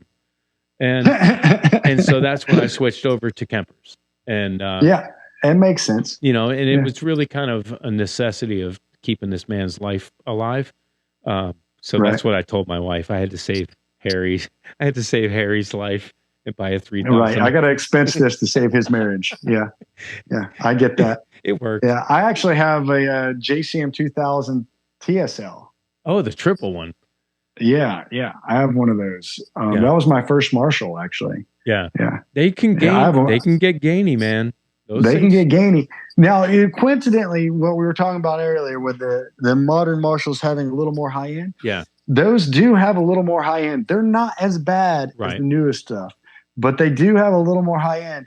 I tend to really have to dial out the treble on those. Yep, me too. With the deep switch is handy. Yeah. It does seem to kind of take a little bit of that high end off of it and everything, but I think they're great amps. Yeah. I actually saw where Bonamassa uses them as fly rigs. Oh, wow. He'll use the JSM DSLs. Yep. And he'll put it on the clean channel and peg it. Yeah. And just run because it's more like a plexi-esque kind of thing on that. And he'll peg it, and then he'll run like a tube screamer and something in front of it. Sure. To kind of get that gain he wants. Right. And without kind of without going to the overdrive channel. Correct. Right. And that I get that. It had a great clean tone. I even think I can't believe it, but I even think I used to use the reverb just, on 3, just on the clean channel, clean. It had a good reverb.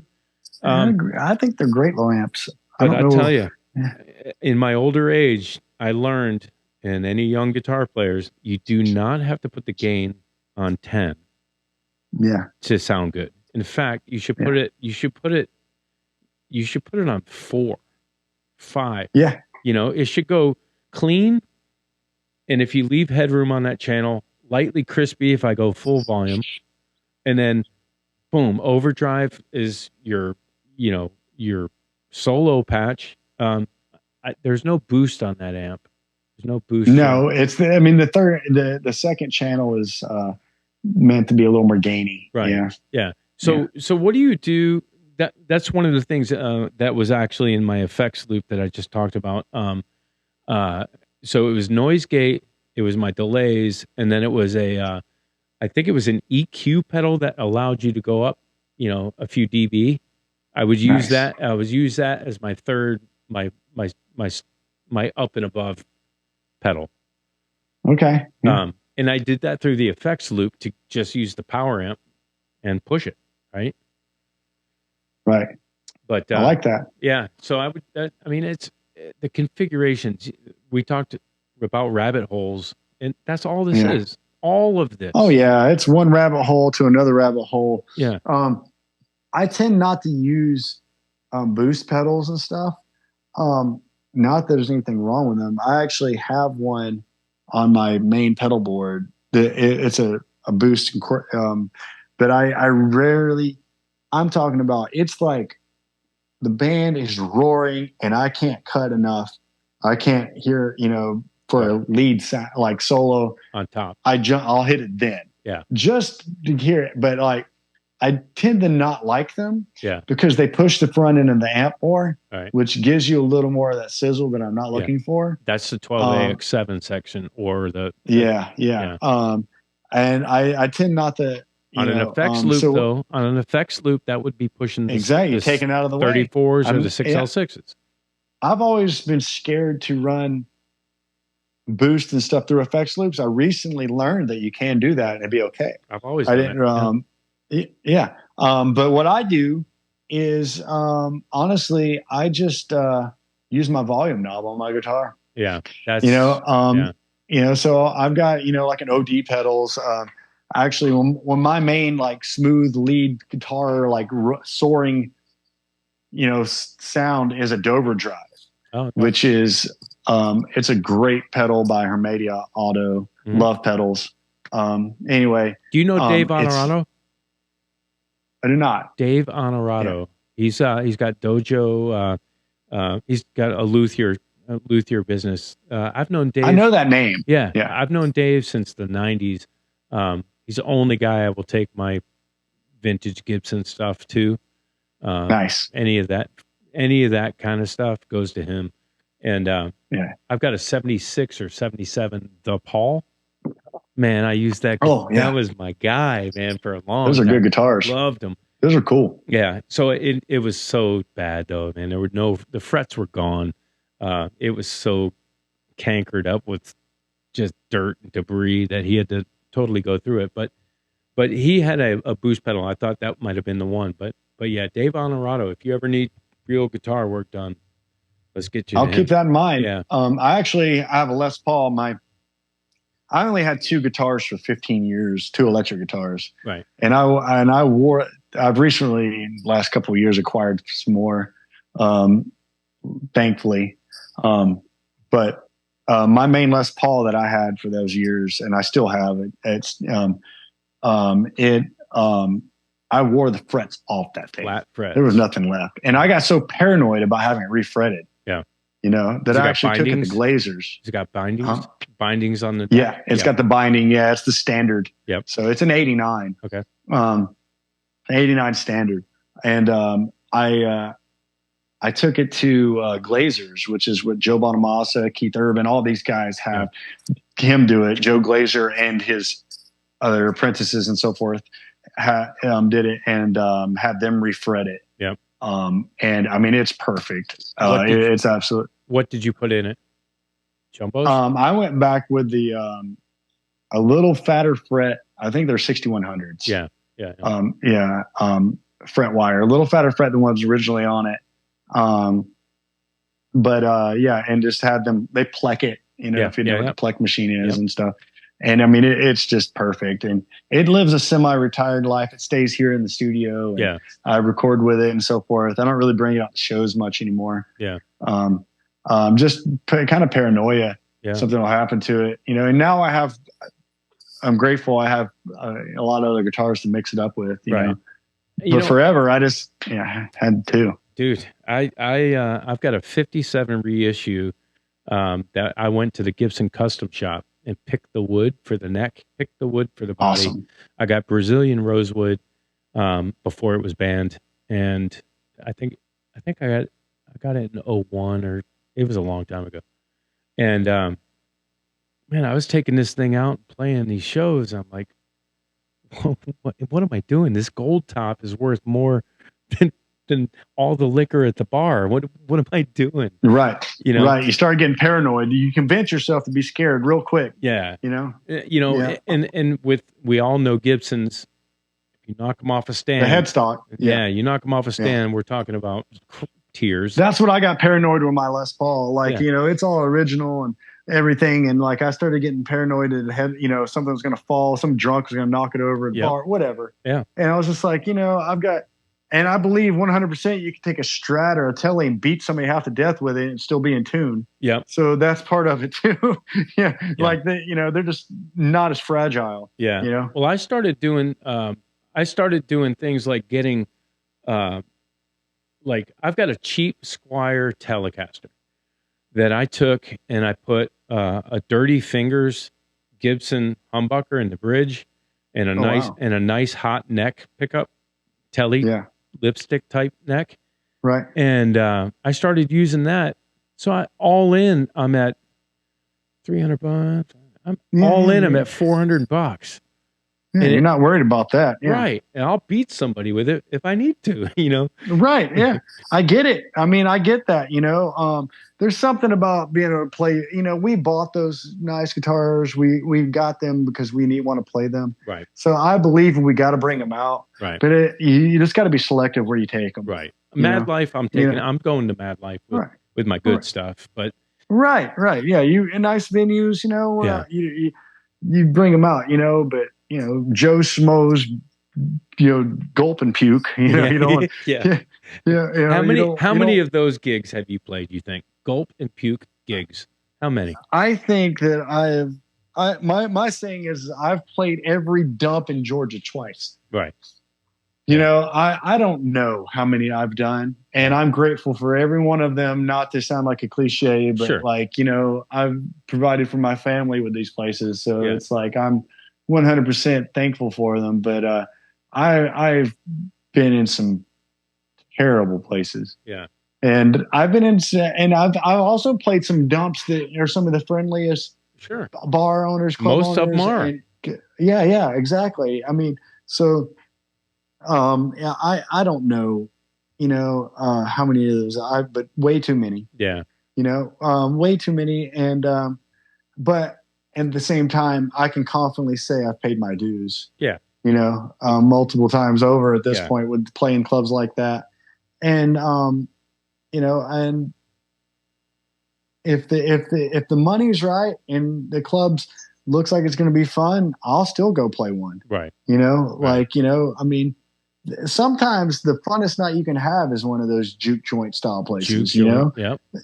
Yeah. Kind of, you know, where the people are there and they're having a good time and you're adding to that vibe and, you know, they're listening and grooving to what you're doing and they're there to enjoy the music. There's something to be said about that. The energy in that room and everything else. I love playing the big venues. I love it, but you know, sometimes the energy in those small venues is so much fun. Yeah. It's a different feel, you know? It's a different feel. My thing is, and I tell the guys this, I like, listen, I will haul all this stuff. We'll rent U-Hauls. We'll do all of that. We'll do all of the work. But I would rather play for free in a room full of energetic people than play a ticketed event that is a struggle to get people out and you know, you get half of a room full. And I would much rather go, like you're talking about, I would much rather go up to what's the lake, not Lake Lanier, the other one over there, Kennesaw area. There's Altoona. Altoona. I'd rather go play on a dock on Lake Altoona with 150 people that are hooting and hollering and going crazy than to play a venue with 75 people. Who could care less if you were there? If that could care less that you're there. Yeah. You know, I mean that it's true. And that's what it is.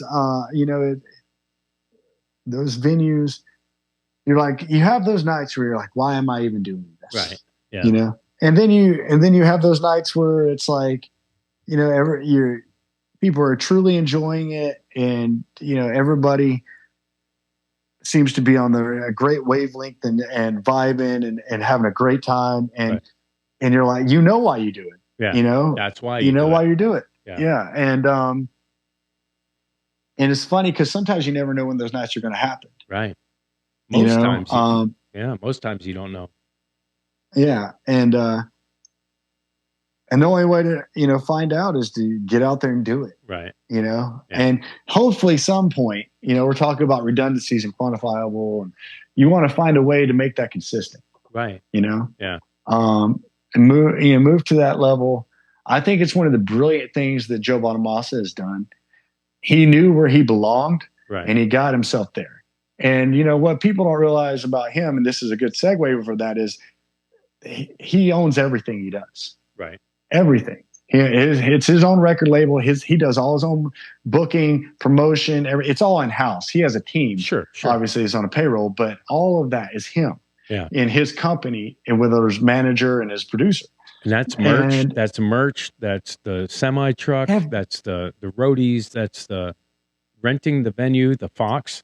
That's right. Everything. And he knew, almost like he envisioned where his music belonged as far as the audience, how to present it. Right. Right. So now he's got that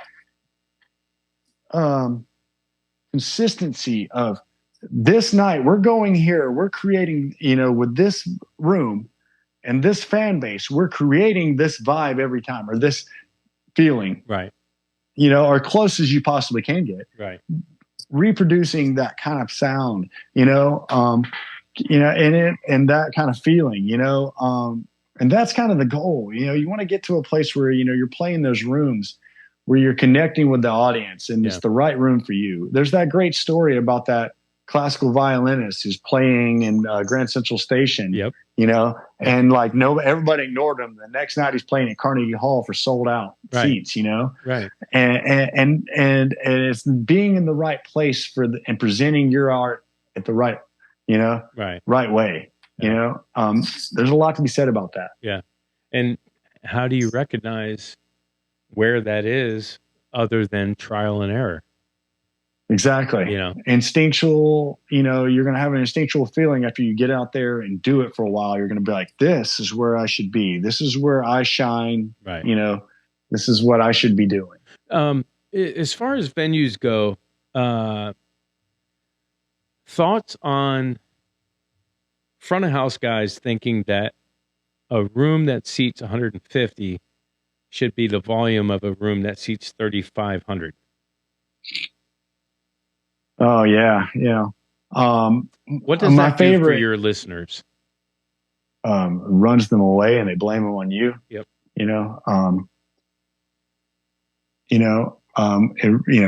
Blame it on you. It's funny, and it's not to harp on sound guys. No. Actually, I got in this conversation with Tommy Taylor not too long ago. It was the drummer for Eric Johnson. Mm-hmm. And we're having a convo back and forth on Facebook or something. And we were talking about sound guys, and we're talking about stage. And another thing that's really amazing about that is how the sound guys, like a lot of sound guys, not all, because there's some incredible ones out there who care, but a lot of them want to make this sound like the biggest dubstep concert ever, with the bass just floored. Right. And, and it's like every time the kick drum hits, it sounds like a cannon goes off. Right. And you can't hear anything else for, 30 seconds. And then back to it, and it's a little bit of exaggeration, but, it's just ridiculous. Right. And then my favorite thing about that is then they put the subs under the stage. Right. So when you're playing and there's all rattling all around you, it sounds like you're playing on an aircraft carrier. Right. And it's just like, this is what I signed up for, and so, it's like knowing the genre of music you're mixing, right, and how it's supposed to sound, and what the listener who's there to attend that concert is looking for, is a huge part of being a great sound guy, on top of recreating that sound that's on the stage. Right. I think sound guys are an integral part of helping create a great night when you're relying on a sound guy. Right. And I, I'm grateful for every good one I work with, and I think that them knowing that and realizing what this sound is supposed to be is a huge deal. Yeah. They help make it a great night for the listener, But it's also read the room. Read the room. If you've got a room full of fans of the blues, might not be blue hairs, but might not be young either. A little older demographic, yeah. You probably don't want to go to 11 on the room. Just let the room breathe. It's almost like it should be a blend of just barely being able to hear the stage volume with a little bit of support out front would be a good kind of litmus of what it should be going on, right? Agreed, 100%. Yeah. Like, I think, that's one of the advantages, that we all envision being on tour and being able to do those big shows and stuff like that. One of the greatest things I think about that is being able to hire my own sound guy. Yeah. And being able to work with him night after night to help create that. Yeah. And having that consistent sound that, is there every night, man. I mean, of course, you're always going to have something that goes wrong. That's inevitable in a life situation. Right. But like to have that guy who knows what you're going for. Right. And he's part of the team. That's it, and it's something we haven't touched on, is presentation. Yeah. Production value at a show. Yep. Right. Yep. I mean, I wanted to try this experiment so bad, and I really wish I could get in touch with one of these guys. I want to take somebody like John Mayer, Joe Bonamassa, Eric Gales, somebody, okay, who's on this, the big stages, playing the big shows. I want to put them into the skies. Right. And I want them not to be allowed to play any of their original music, right? Only do covers. And I want to put them in some random bar, right? With, terrible production and rickety shackety PA. They have to set up their stuff. And I want to see the audience response. Right. Okay. It's the same thing as the guy playing violin in Grand Central Station. Right. Right. See how much this audience realizes what they got. What they're seeing. What they got. Yeah, exactly. And to me, because half the battle is marketing, wrapping it the right way. Yep. And putting it out there for people to want to go see it. Right. Right. What's inspiring people to come out and see this show? And, having that big production, the lights, the great sound, the cool stage, the atmosphere, all that goes into the night, creating that event. Yeah. Creating that, that it's almost like they're only going to see shows for the production. Well, no, they're not, because they care about what the music is being played. Yeah. I mean, I want to see Django. If I see Bonamassa, I want to see Django. I want to see, self-inflicted wounds. Right. They care about what music it is that's being played, but they also care about the production. I think it becomes more impactful. Yeah. The audience tends to hear with their eyes sometimes. Yeah. And I think that makes it more impactful. They're able to connect with it. It keeps them. Well, we also live in an age where people's attention spans is about 8 seconds. 35 max. Yeah. Yeah. You got flashy lights and color wheels and people moving all around the stage. Orchestrated, and all of a sudden it's like bam. Yeah. It's like last time I saw Joe Bonamassa. He has these two beautiful, very extremely talented backup singers. Yeah.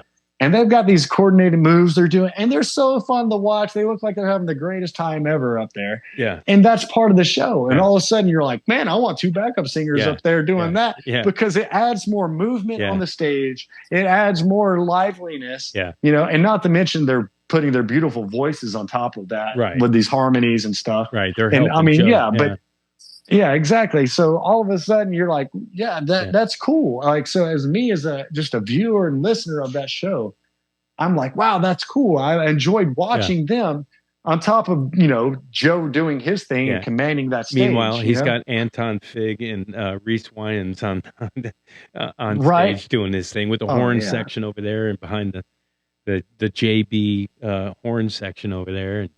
Right. Yeah. I mean, it's unreal. That's why I do all the smoke and mirrors in my productions. I go for it all.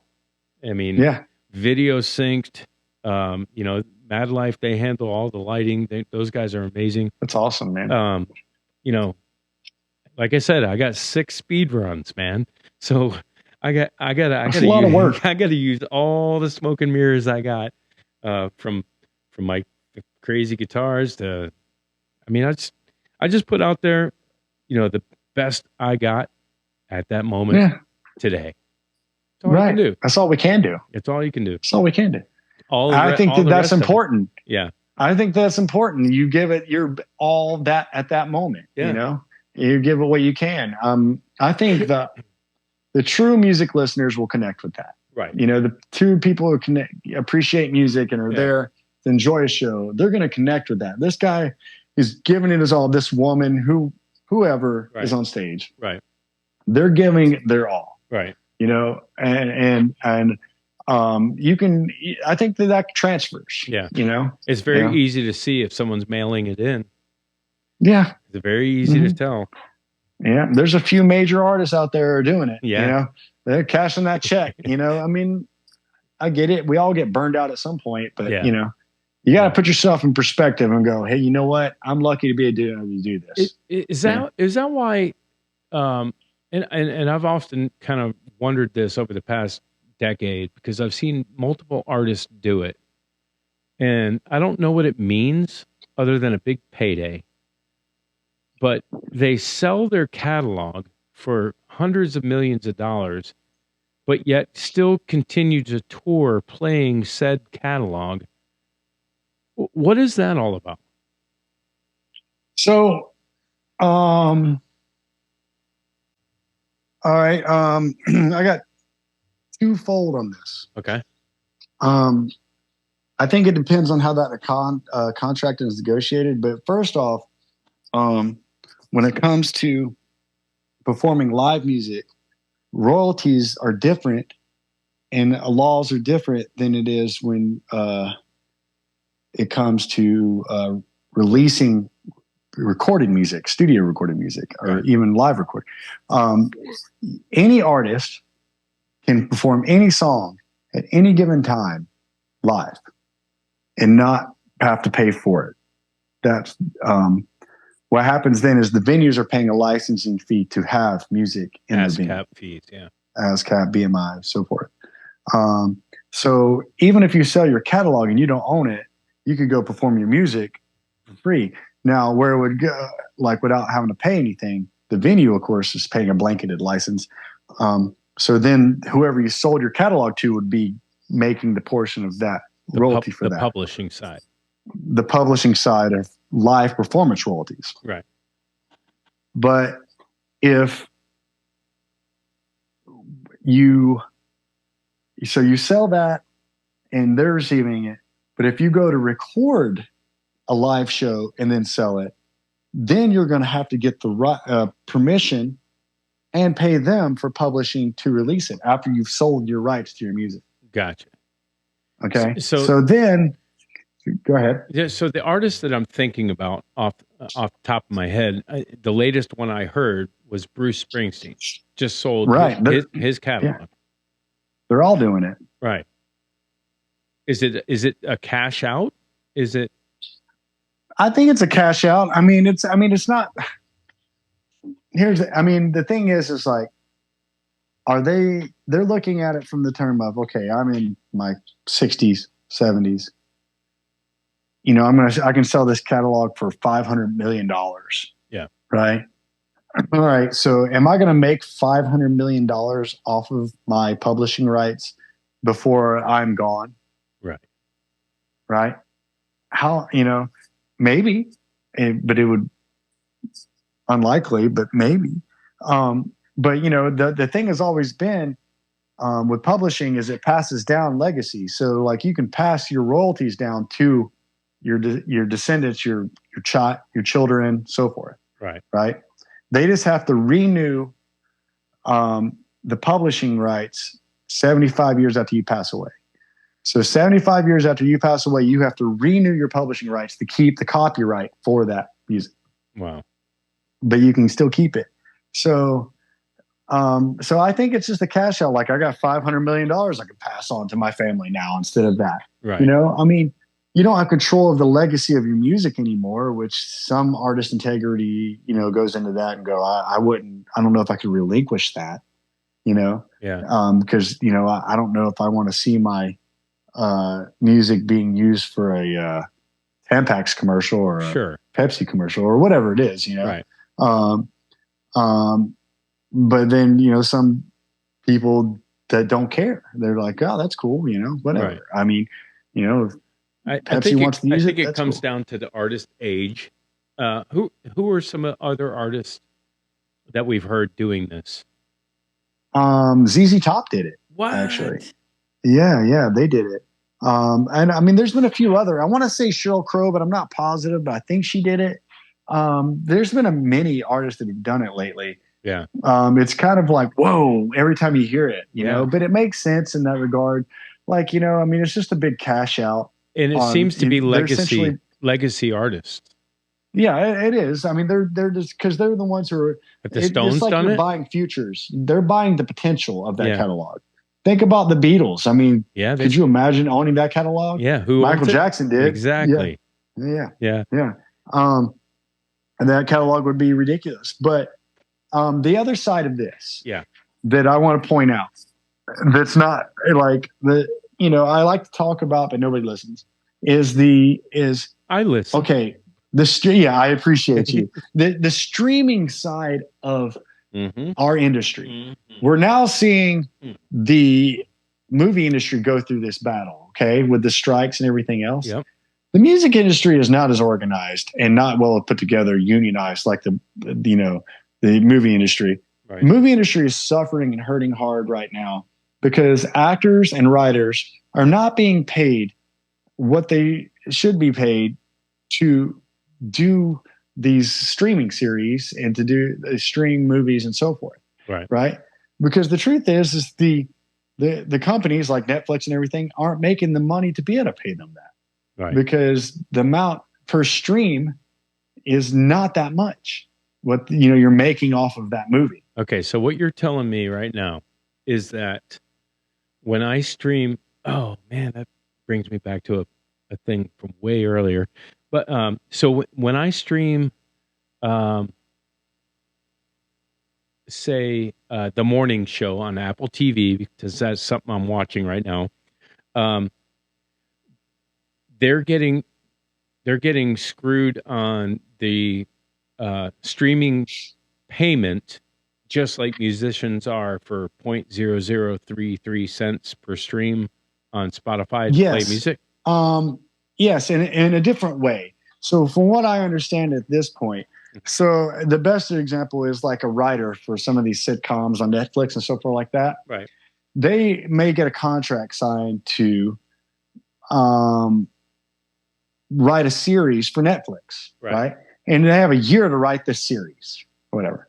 And say it pays $30,000 to $45,000, whatever. So they're locked in for $30,000 to $45,000 to write this for a year. Yeah, for a year to write this series, which series may not get picked up in the begin with, right? So then they wasted a year, and then on top of that, they may have other potential income come in that they can't commit to during that year, because they're contractually obligated to write for this series. Right. Okay.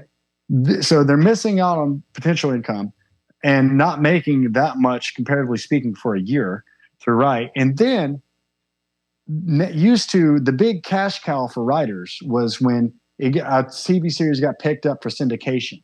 Right. Okay. Syndication. Because then you syndication, now you're making money. Residuals. You know, on this television station, on this television per episode, you know, you got the mailbox money, as we like to call it, right? Yeah. Well, when you're doing a Netflix series, there is no syndication. It's now on Netflix. That's where it's at. It should be automatic syndication, right? But you're because getting a it's flat always rate there. to write. Right. But you got this flat rate to write the series for Netflix. Now it's always on Netflix. That's where it's going to be. There is no syndication, and that's where it's at. Right. So there is no interesting. You made that, yeah. So okay. So what they're saying is they're not making the money they used to, which is true. Right. Like, all right, so how are they supposed to survive on that and continue to be able to do their art when they're not making enough money to provide for the families? Right. Well, right. Yeah. Well, yeah. Okay. The argument could be, wait, you're doing art. Are you supposed to be providing for your family? Right. Okay. And my argument with that is, well, then turn your TV off. Exactly. And, or your computer. I watch or more. Your computer. Yeah, I watch more TV on my computer now than I do in my house. Oh, yeah. Or turn your radio off in your vehicle and never listen to music in the background of any movie ever again and tell me music has no value. Right. Yeah. Right. Or at any restaurant, or, never attend a concert again. Like, you can say all you want to, art doesn't have value, but then when you take it away, all of a sudden it has a lot of value. Right. Right. Yeah. Yeah. All right. So then I'm using this as a segue. This is what I like to talk about. Marty, I love this conversation. Yeah. I love it. This right here is something that nobody talks about, and it's the ugly truth. The legacy artist like Bruce Springsteen or whoever, Journey or whatever artist it is, has the power to unite and change this streaming platform for us, for the smaller artists who are releasing music, who are barely getting by. Right. But they're not going to. And the reason is because they're making money for the fourth time off of their album. Right. Okay. They made it when vinyl came out. Right. They made millions. Right. Maybe some of them got ripped off by the record labels, whatever. They still made money. Okay. Then cassettes came out. Guess what? They sold it again. They made money. Right. Then CDs came out. Guess what? Again, they made it again. Right. So what? We're 3 times now. Okay. Then digital downloads came out. They made it for a 4th time. Okay. So now we're at 5th time here. So now they're making residual income every month off streaming. They have millions of people going to stream their music, which is already paid for it 4 times over anyway. And they're going to listen to it. So they don't care if they're making a fraction of a penny off of it. They're actually making more of that anyway because they're the legacy artists. So the streaming companies are going to pay them more to be on their platform anyway. Yeah. They're going to do that anyway because they have more value. Yeah. Right? Now, I'm not arguing that. They have more of the larger audience. Okay. But they're not going to sit there and fight about it because they're making money off of it anyway. Right. They've already made. The only time that their pocketbook is going to be hurt is when they release a new album and they're not making. Nobody will listen to. Yeah, exactly. Because everybody's listening to the old stuff anyway. Right. Right. But they're listening to the new album. The only time they're not going to make the money that they made off of the other albums releases because they're not selling hard copies like they used to. Yeah. And they didn't stand up to fight what you're talking about. Exactly. Because they're making their money. They're not worried about it. Wait, we're making money again 5 times off of this thing. Yeah. Okay. And that's what's happening. Yeah. They have the power to unite and change something. Yep. But they're not going to. Right. Because it's a lot easier to kick your feet back and make the money again for the 5th time. And then sell your catalog. And then sell your catalog when you're retirement age. Yeah. Meanwhile, artists like us who are coming up, trying to build a career, trying to build a fan base, trying to, make enough money to do another album, right, are receiving fractions of a cent on a stream, right? Yep. And to record an album, and it's not cheap. I mean, it is more affordable to make music, record an album now with all the advancements in technology and having a studio and so forth. Yeah. But it's still not cheap. I have one right there. Everything I've ever recorded is right there on that machine. 20 terabytes of space. Yeah. Right there. Right. And like you said, it's there's no way to break the glass ceiling because of the system that's in play now. Had we been all right, so time machine, Marty McFly, we have a time machine. Where are we going? Where are we going? If we had a time machine right now, you and I, as guitar players that can play a couple of chords and some scales and some notes, and where are you going? I'm,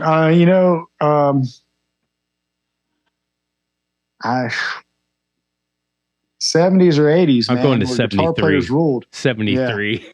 That's 73. That's where I'm Yeah. going. Yeah, where guitar players were, or, maybe go back in time and tell myself, and change the whole future of events. Yeah. So back to the comic book kind of thing, that the sci-fi comic book, I would go back to about 73. I would have been 74 or 5. I'd have been probably 7, 8 years old. Go back to my old self, and I would have told myself, play guitar, buy Apple. Yeah, that's what I would say. Buy stock in Apple. There you go. Yeah, that'll fund your career. Day one. It's like, how do you make $1 million in music industry? Yeah, start with 2. Yeah, yeah, yeah. I mean, if you, we joke about it, and it's fun to think about, winning the lottery or having a time machine, but it's kind of where we're at. We're kind of in the middle of a time machine of what in the world is going on. You and I are old enough to know payola.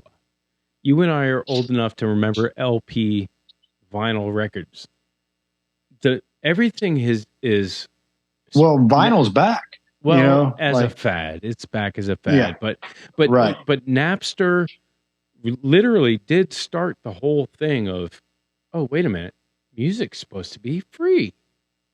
Yeah. And that kind of thing. And in a sense, it devalued music in some sense. And also, the other thing is I feel like, and I talk to people like this, I'm not old enough to remember records when they were originally out and stuff like that. But I talk to, people of that, generation, or people who are, older fans and so forth. And one of the things they say is it used to be an event when a new album came out, and you'd go buy the album and you'd go sit down with your friends and you'd listen to the record, and I remember kind of being an event when CDs were out and I was a kid, and I'd go buy the CD and me and my buddies would put it in the car and rock out with it all the way back to the house, and then listen to it at the house and be like, man, this is awesome. Yep. And loving it.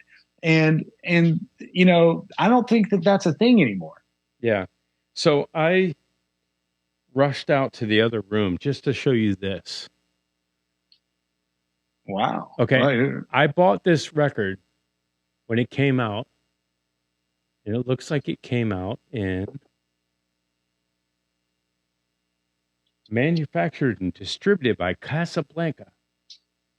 And it looked Anton Fig's on this record. What? Anton Fig is the drummer on this record. How many records does that guy end up on? Yeah, he's amazing. He is amazing. Beast. But we're talking, I don't even see a date. But we're talking about late 70s. I bought this record, Ace Frehley, Kiss. Yeah. Casablanca. And that's his solo album? Or? Yeah. This is a solo album. And I mean, these days are, look at this. Even the sleeve promotes all the other band members. Yeah. And and album artwork and giving credit to the other musicians. I bought this in 1978. Wow. 78, I got this record. That's cool. And what we're talking about is the absolute lay down. The absolute destruction of the music industry for as we know it. We know it currently.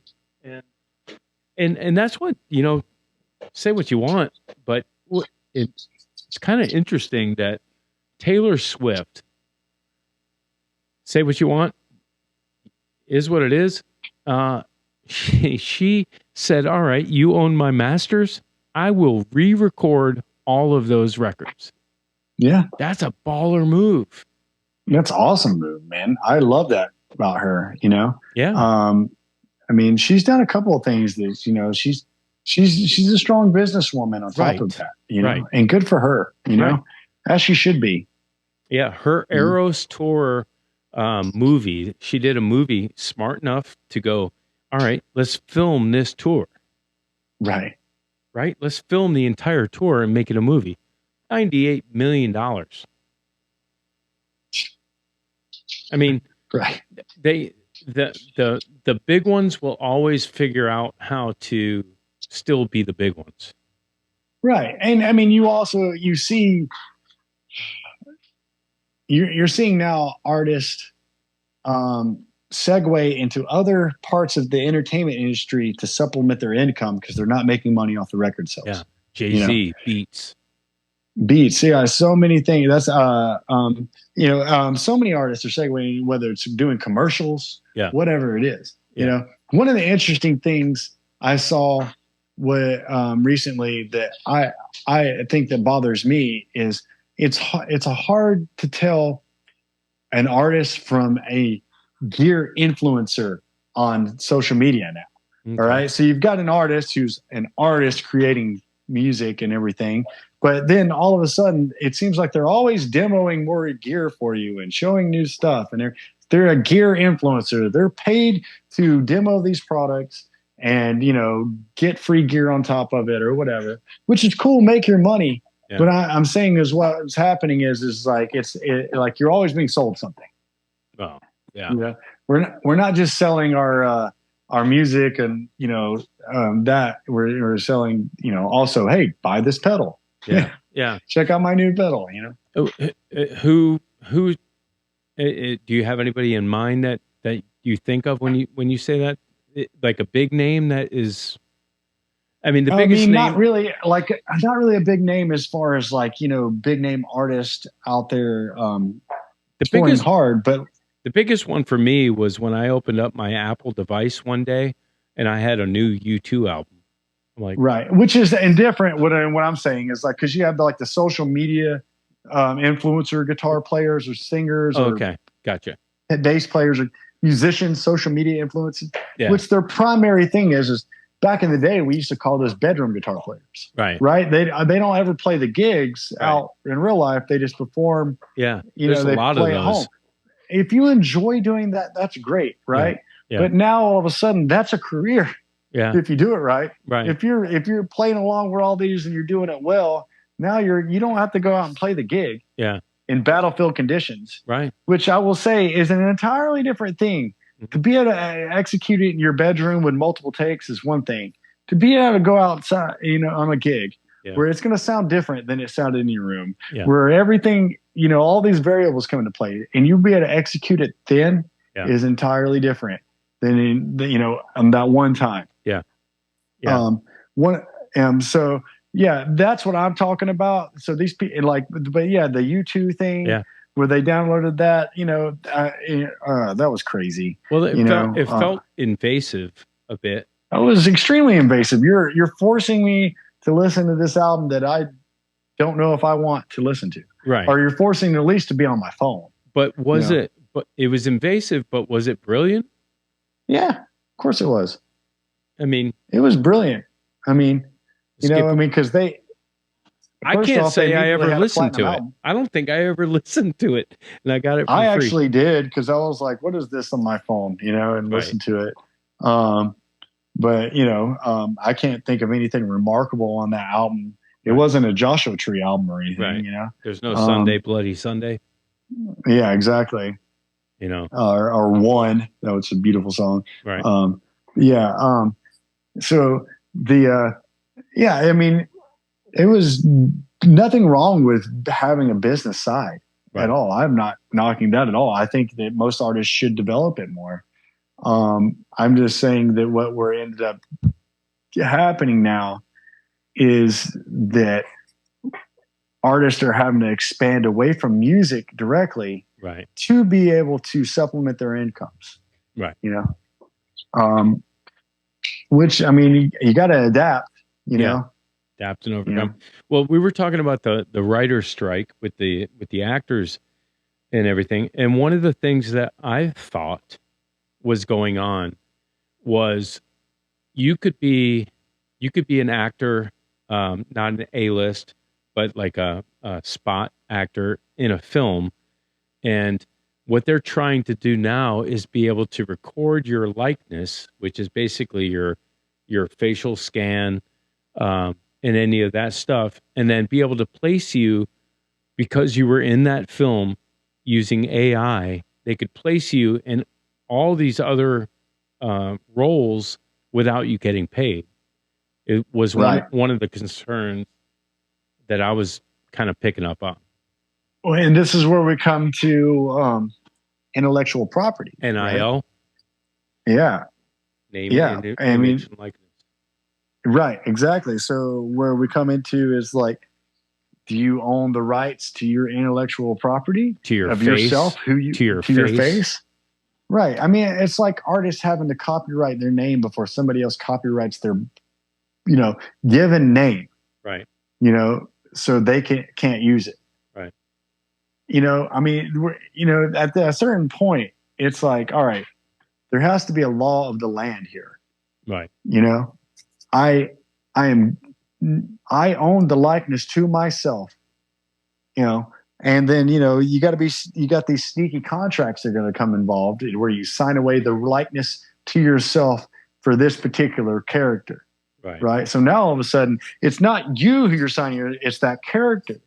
Right. So like, Han Solo is now owned by Disney Corporation, not and the likeness of Han Solo. So Harrison Ford can be Harrison Ford, but Han Solo is owned by somebody else. Right.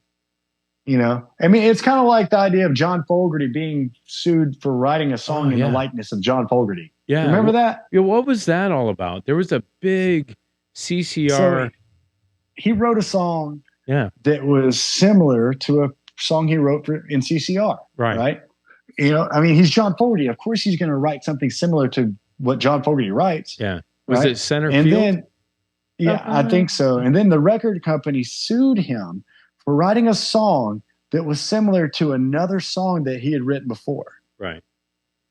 So they said that it was a copyright infringement. Right. So all of a sudden you're telling me that John Fogerty is being sued for writing a song in the style of John Fogerty. Right. That was insane. That was ridiculous. And I believe that was brought on by his brother. Probably. Yeah. I mean, I don't know, but it's the same kind of idea. Like this intellectual property thing is insane when it comes to that, and owning the rights to that stuff. I mean, like making sure you own your copyrights is such an important deal as an artist. You don't think it is until it is. And publishing. Yeah, publishing. You don't think it's a big deal until it is one day. Right. Like you're like, oh, whatever, blah, blah, blah. And then one day it matters. Right. It may never come up, but when it does, you're glad you did it, So when this happens, we're all screwed. All right. I played an amazing riff in A pentatonic. You're going to get sued because it sounds like Stairway to Heaven. Right. I mean, that's where we're at. Well, it's like Ed Sheeran being sued for writing a song in the vein of Marvin Gaye. Or, but it comes down to you can't copyright a chord progression. Right. That's not happening because, first off, Stairway to Heaven is based off of like it was already stolen. My Funny Valentine. It was already stolen. Yeah. It's based off something. But really it's just inspired by. He didn't like rip off note for note. It's inspired by. But like you go back to that whole Ed Sheeran thing, and it's like, well, if the chord and melody line up, okay, yeah, that's a lawsuit. That right there. But if the chord progression is one thing and the melody is different, then it's just another song. Yeah. That's how that works, Yeah. So Stairway to Heaven, there was a song called Taurus.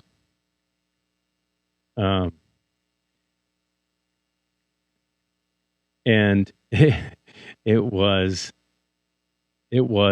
pretty dang close. This is Taurus. Yeah. And I'm going to get a copyright ding here, but I don't care. Check this out. Let's see. This is Taurus Spirit.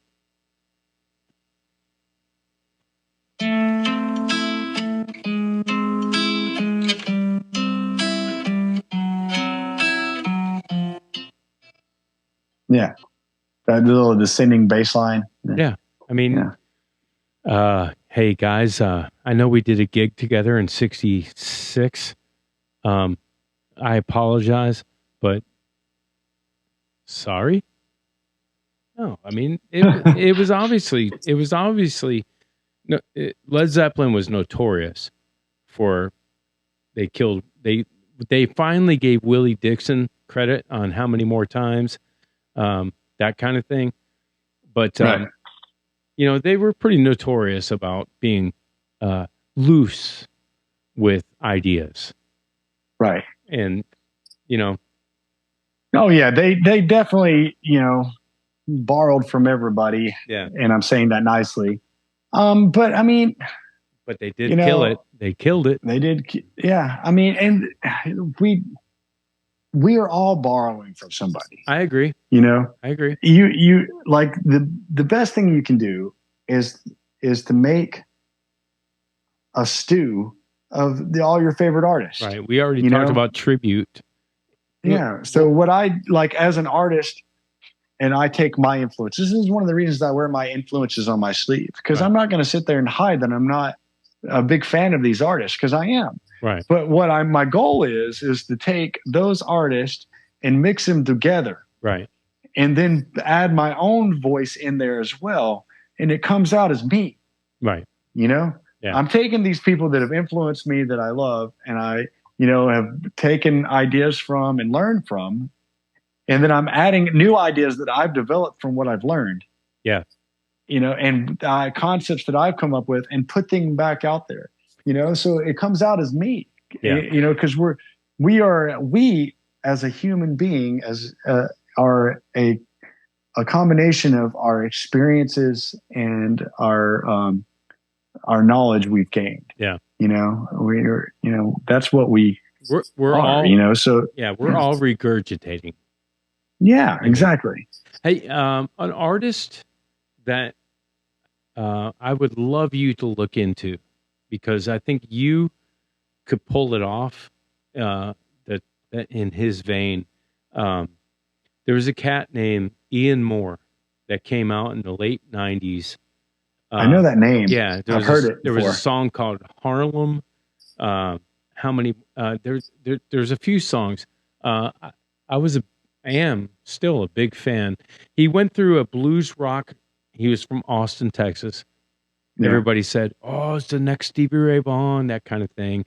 Poor guy. I feel bad for the guys who got lumped into that, who are just trying to be themselves. Kenny Wayne.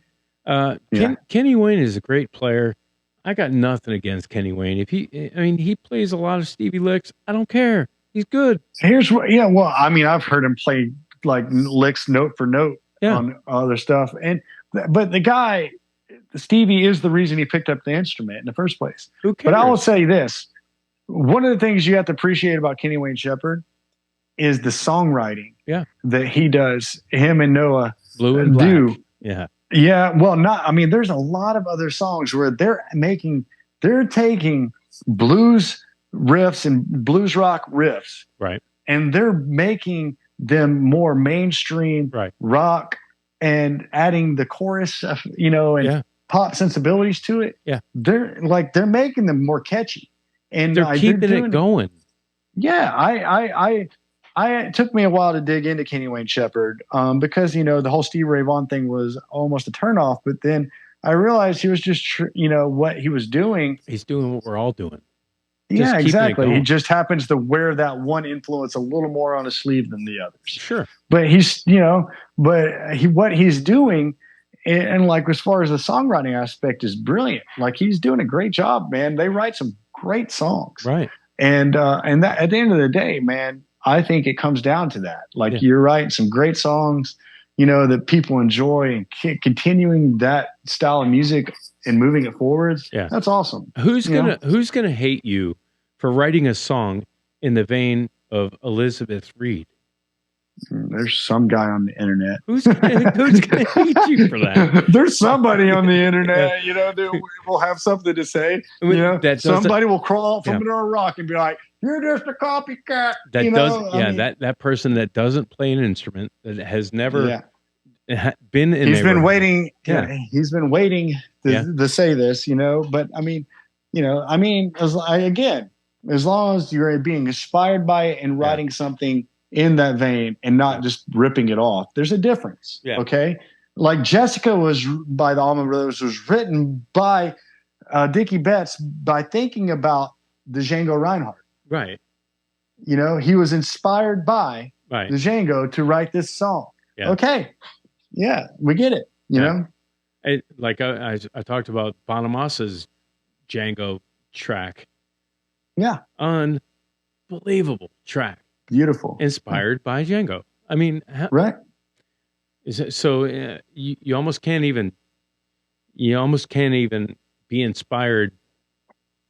Screw it. Be inspired. Well, you just play whatever the fuck you want. Who cares? Yeah, that's the thing, man. Is like you got to let these naysayers just, run their mouths, and you go out there and do your thing, right? Because and that's easier said than done. We're recapping from the very beginning. Yeah, that's easier said than done, but you got to do it, and you got to believe in yourself, and you've got to know that the people who are coming up to you telling you they're enjoying what you're doing, those are the voices you need to listen to. Yeah. And you got to block the rest of it out, know, and you just got to get out there and hammer it out and let those guys, people in general run their mouth. Yeah. Let them run their mouth because that's all they're ever going to do. Right.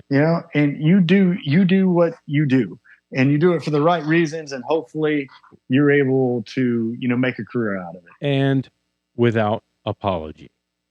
Do what you do without apology. At the end of the night, I can't tell you how many shows and different bands I've been in that somebody says like, "Oh man, that's awesome. You sound like X. You sound like, of course, that sounded like X. Oh, that's yeah, of course it did because I used to listen to X and X and X. Thank you. I'll take that as a compliment because I did my job. I absorbed, learned, polished, and presented. That's my job.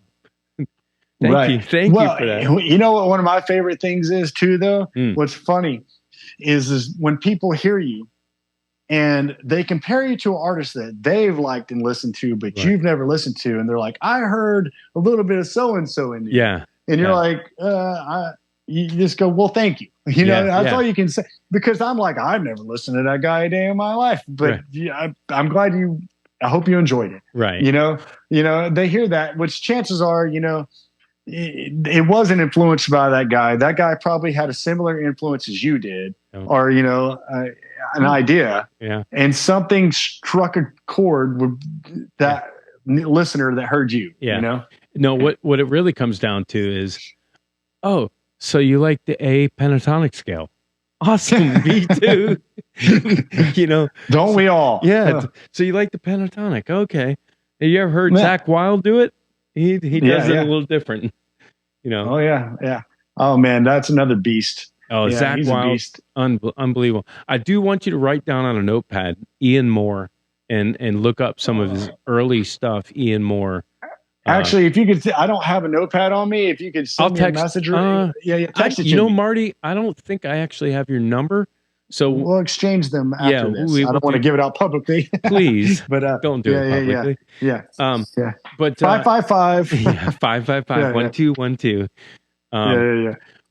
But there's so many, and I often find myself, like inspired that we can talk about, what your influences are, what mine are. And there's something in the middle that neither of us connected on. Like you might have an artist you listen to that I have never heard of. And, and it's a growth opportunity to go, oh, wow, that guy he's got a good ear. What was that about? Whoa. So have you ever listened to Richie Kotzen's solo stuff? I've only recognized Richie Kotzen as an 80s player that didn't play with a pick and then Winery Dogs. I'm like, what a voice. So for me, Richie Kotzen When we lost Chris Cornell. Yeah. Oh, yeah. Because his voice is very similar. Very, very similar. It's kind of uncanny. Weird. Yeah. Uncanny. Yeah. It's weird, though, how close he can get sometimes. Yeah. And I don't think it's on purpose. It's I actually not. think Richie's voice I think Richie's more inspired by Rod Stewart, and it just happened to come out that way. Okay. You know? But interesting enough, listen to Richie's solo stuff. Okay. His solo albums are phenomenal. And here's the other thing that's crazy about it is he plays every instrument on the album. Yep. Yeah. I mean, the guy is so multi-talented. Yeah. And I hate that he gets lumped into the 80s guitar player thing. Yeah. Because he's so much more than that. He's not just the shred guy. Yeah. You know? Yeah. He's not just the 80s shred hair metal guy. He's way more than that. Yeah, he's so much more than that. He's one of the most freaky talented people I think I've ever seen in concert. Yeah. Like, I've seen him with the Wiener Dogs multiple times. I saw him solo, and the guy is just freaky talented. Yeah. Like, his voice is incredible.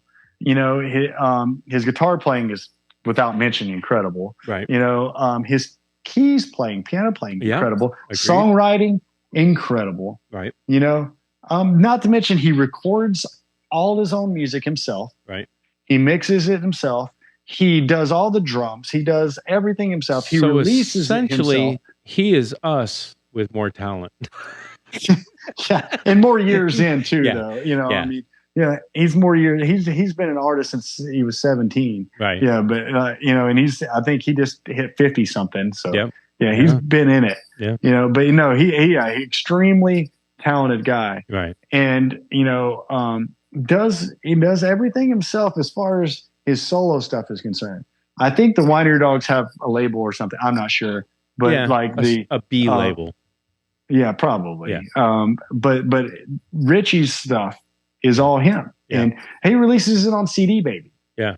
Oh, there you go. Yeah, through CD Baby as a distributor. You know, so yeah. I mean, and he's got a career from and he does well, and that's inspiring. It is inspiring to see a guy like that. That's basically one of us, Yeah, really exactly. And I love about him. All right, here's my other talent. I'm somewhat of a handyman, and that is it. I can repair things. I do the things around the house. I can, fix a car, rebuild a motor, blah blah blah. Okay, well, you didn't mention that earlier. I forgot about it, and the reason it made me think about it is because Richie Kotzen is that guy. Yeah, too. Like, I saw him laying hardwoods in his house one day on Instagram, and I was like, okay, right. I love that. Like, he's doing it himself. He's doing, and that I'm kind of that guy. I'm not like, I would probably need a little bit of advice if I had to put hardwoods in my house, but I could figure it out and do it. Sure. YouTube. That's the kind of thing. Yeah. But I just replaced the water pump in one of my old trucks. So like, I'm that guy. Well, I got those talents. So I had the luxury of going to see Guitar Shop in 1989-ish, 88, 9. With you're talking about Jeff Beck's Guitar Shop? Yeah, Jeff Beck Guitar Shop, with Stevie Ray Vaughan opening for him at the Orpheum in Minneapolis, Minnesota. And when I saw the album cover to Guitar Shop, and I saw Jeff Beck under a guitar, I started looking into Jeff Beck, and I realized that he's a gearhead. He's a grease monkey. Oh, 100%. He built his own hot rods. And that's why, I've always been like, I can fix that. I can do it. I can do that. Yeah. I know that I can do this. And it's inspiring. It's inspiring to see that your heroes are not afraid to get dirty, Yeah, and roll up their sleeves and do it themselves. I love that. It's pretty awesome. He's a gearhead. Great documentary, by the way, on Amazon Prime. Yep. It's for download for Jeff Beck. Okay. If you haven't checked it out yet, check it out. What's it called? Fantastic. I just think it's like Jeff Beck something. I can't remember but like, it's great. I mean, it has interviews with all, Clapton and Rod Stewart and all these other people. And it interviews Jeff while he was still here and goes through it. But it's a documentary about his whole life and his spanning his entire career. Yeah. Don't you have to think, I mean, this is my opinion and I'll state it. The guy was like 72, 3, 4, 5. The guy was 72, 3, 4, 5 years old when he passed away, and he was still more innovative on the instrument than, I mean, you could say Tim Henderson's pretty innovative, and some of these guys are innovative, but the guy was still creating things that nobody else was doing at that age. Well, yeah, and you know, like to reinvent yourself, right? You know, and not be afraid to expand. He was always so youthful to me. You know, that's another inspiring thing. Yeah, you know, he was very youthful in, you know, how he approached the guitar and approached music, and you know, that's awesome, man. I hope that I'm able to have some semblance of that in my career. When able to. Yeah, when you get older and you're like, okay, am I going to sit down and play the same thing I've always played? Or I hope not. Every time at least I play it well. Yeah. It better be really good after 50 years. But or to sit down with your instrument and go, wow, I've never played that before. Right. That's what I try to do every time I plug in is I try to play either a riff or something, and I don't even really try. It just happens. It happens when I tune up, and when I go live, I just start playing something, and whatever comes out, and it always is something I've never played before. That's awesome. I mean, I think that, you know, that's one of the ways that, you know, we actually keep our brain active and keep ourselves young in that way, you know. That creativity, firing new neural pathways, everything else, like that right there is going to help keep you young, help keep your, you know, that part of your body at least functioning properly. It's kind of the most important part of your body, I think, your brain. Yeah, okay, yeah, I agree. You know, I agree, because you can sit and do nothing. On that note, my phone is about to die. Gotcha. I'm looking at it right now, trying to make sure we're not going to. Well, Marty, I'd like to congratulate you on being the second longest podcast that we've done. And Josh Jones from Oklahoma, great guitar player. Check him out. Was 5 hours and 48 minutes. And holy cow! Yeah, I think we're close to 4. So, but I really appreciate you being on the show, and I do want to hang with you in person. Likewise, man. I enjoyed this. I mean, I was looking forward to being able to talk shop a little bit. Yeah, but I thoroughly enjoyed getting to know you, and thank you for having me on the show. Absolutely. Where can we see you next? I do 5 or 6 shows a week, but you'll see me this Saturday in Blue Ridge with the band at the Blue Coyote. So Blue Ridge, Georgia, at the Blue Coyote, 8 p.m. to 11 p.m. When? This Saturday, October 28th. Okay, I might hit you up, and I got to come out and see you. Please come out. That's going to be a great show, man. That's a fun night. Okay. And then please check me out at martymanous.com. Okay. And all my social media is under my name at Marty Manous. Okay. And keep an eye out for a new album. Everything music-wise is on Spotify and Apple Music and everything else. And you can keep an eye out. I'm working on my next album. That'll be my 3rd one, and hoping for good returns on this one. Yeah. Always working. I love it. Yeah. All right, brother. Well, you have a good night, and we'll catch you too. We'll catch you soon. Likewise. Take care. Thank you. See you, bud. You're watching the Original Music Podcast with your hosts Raymond Hems and Rick Gaffman.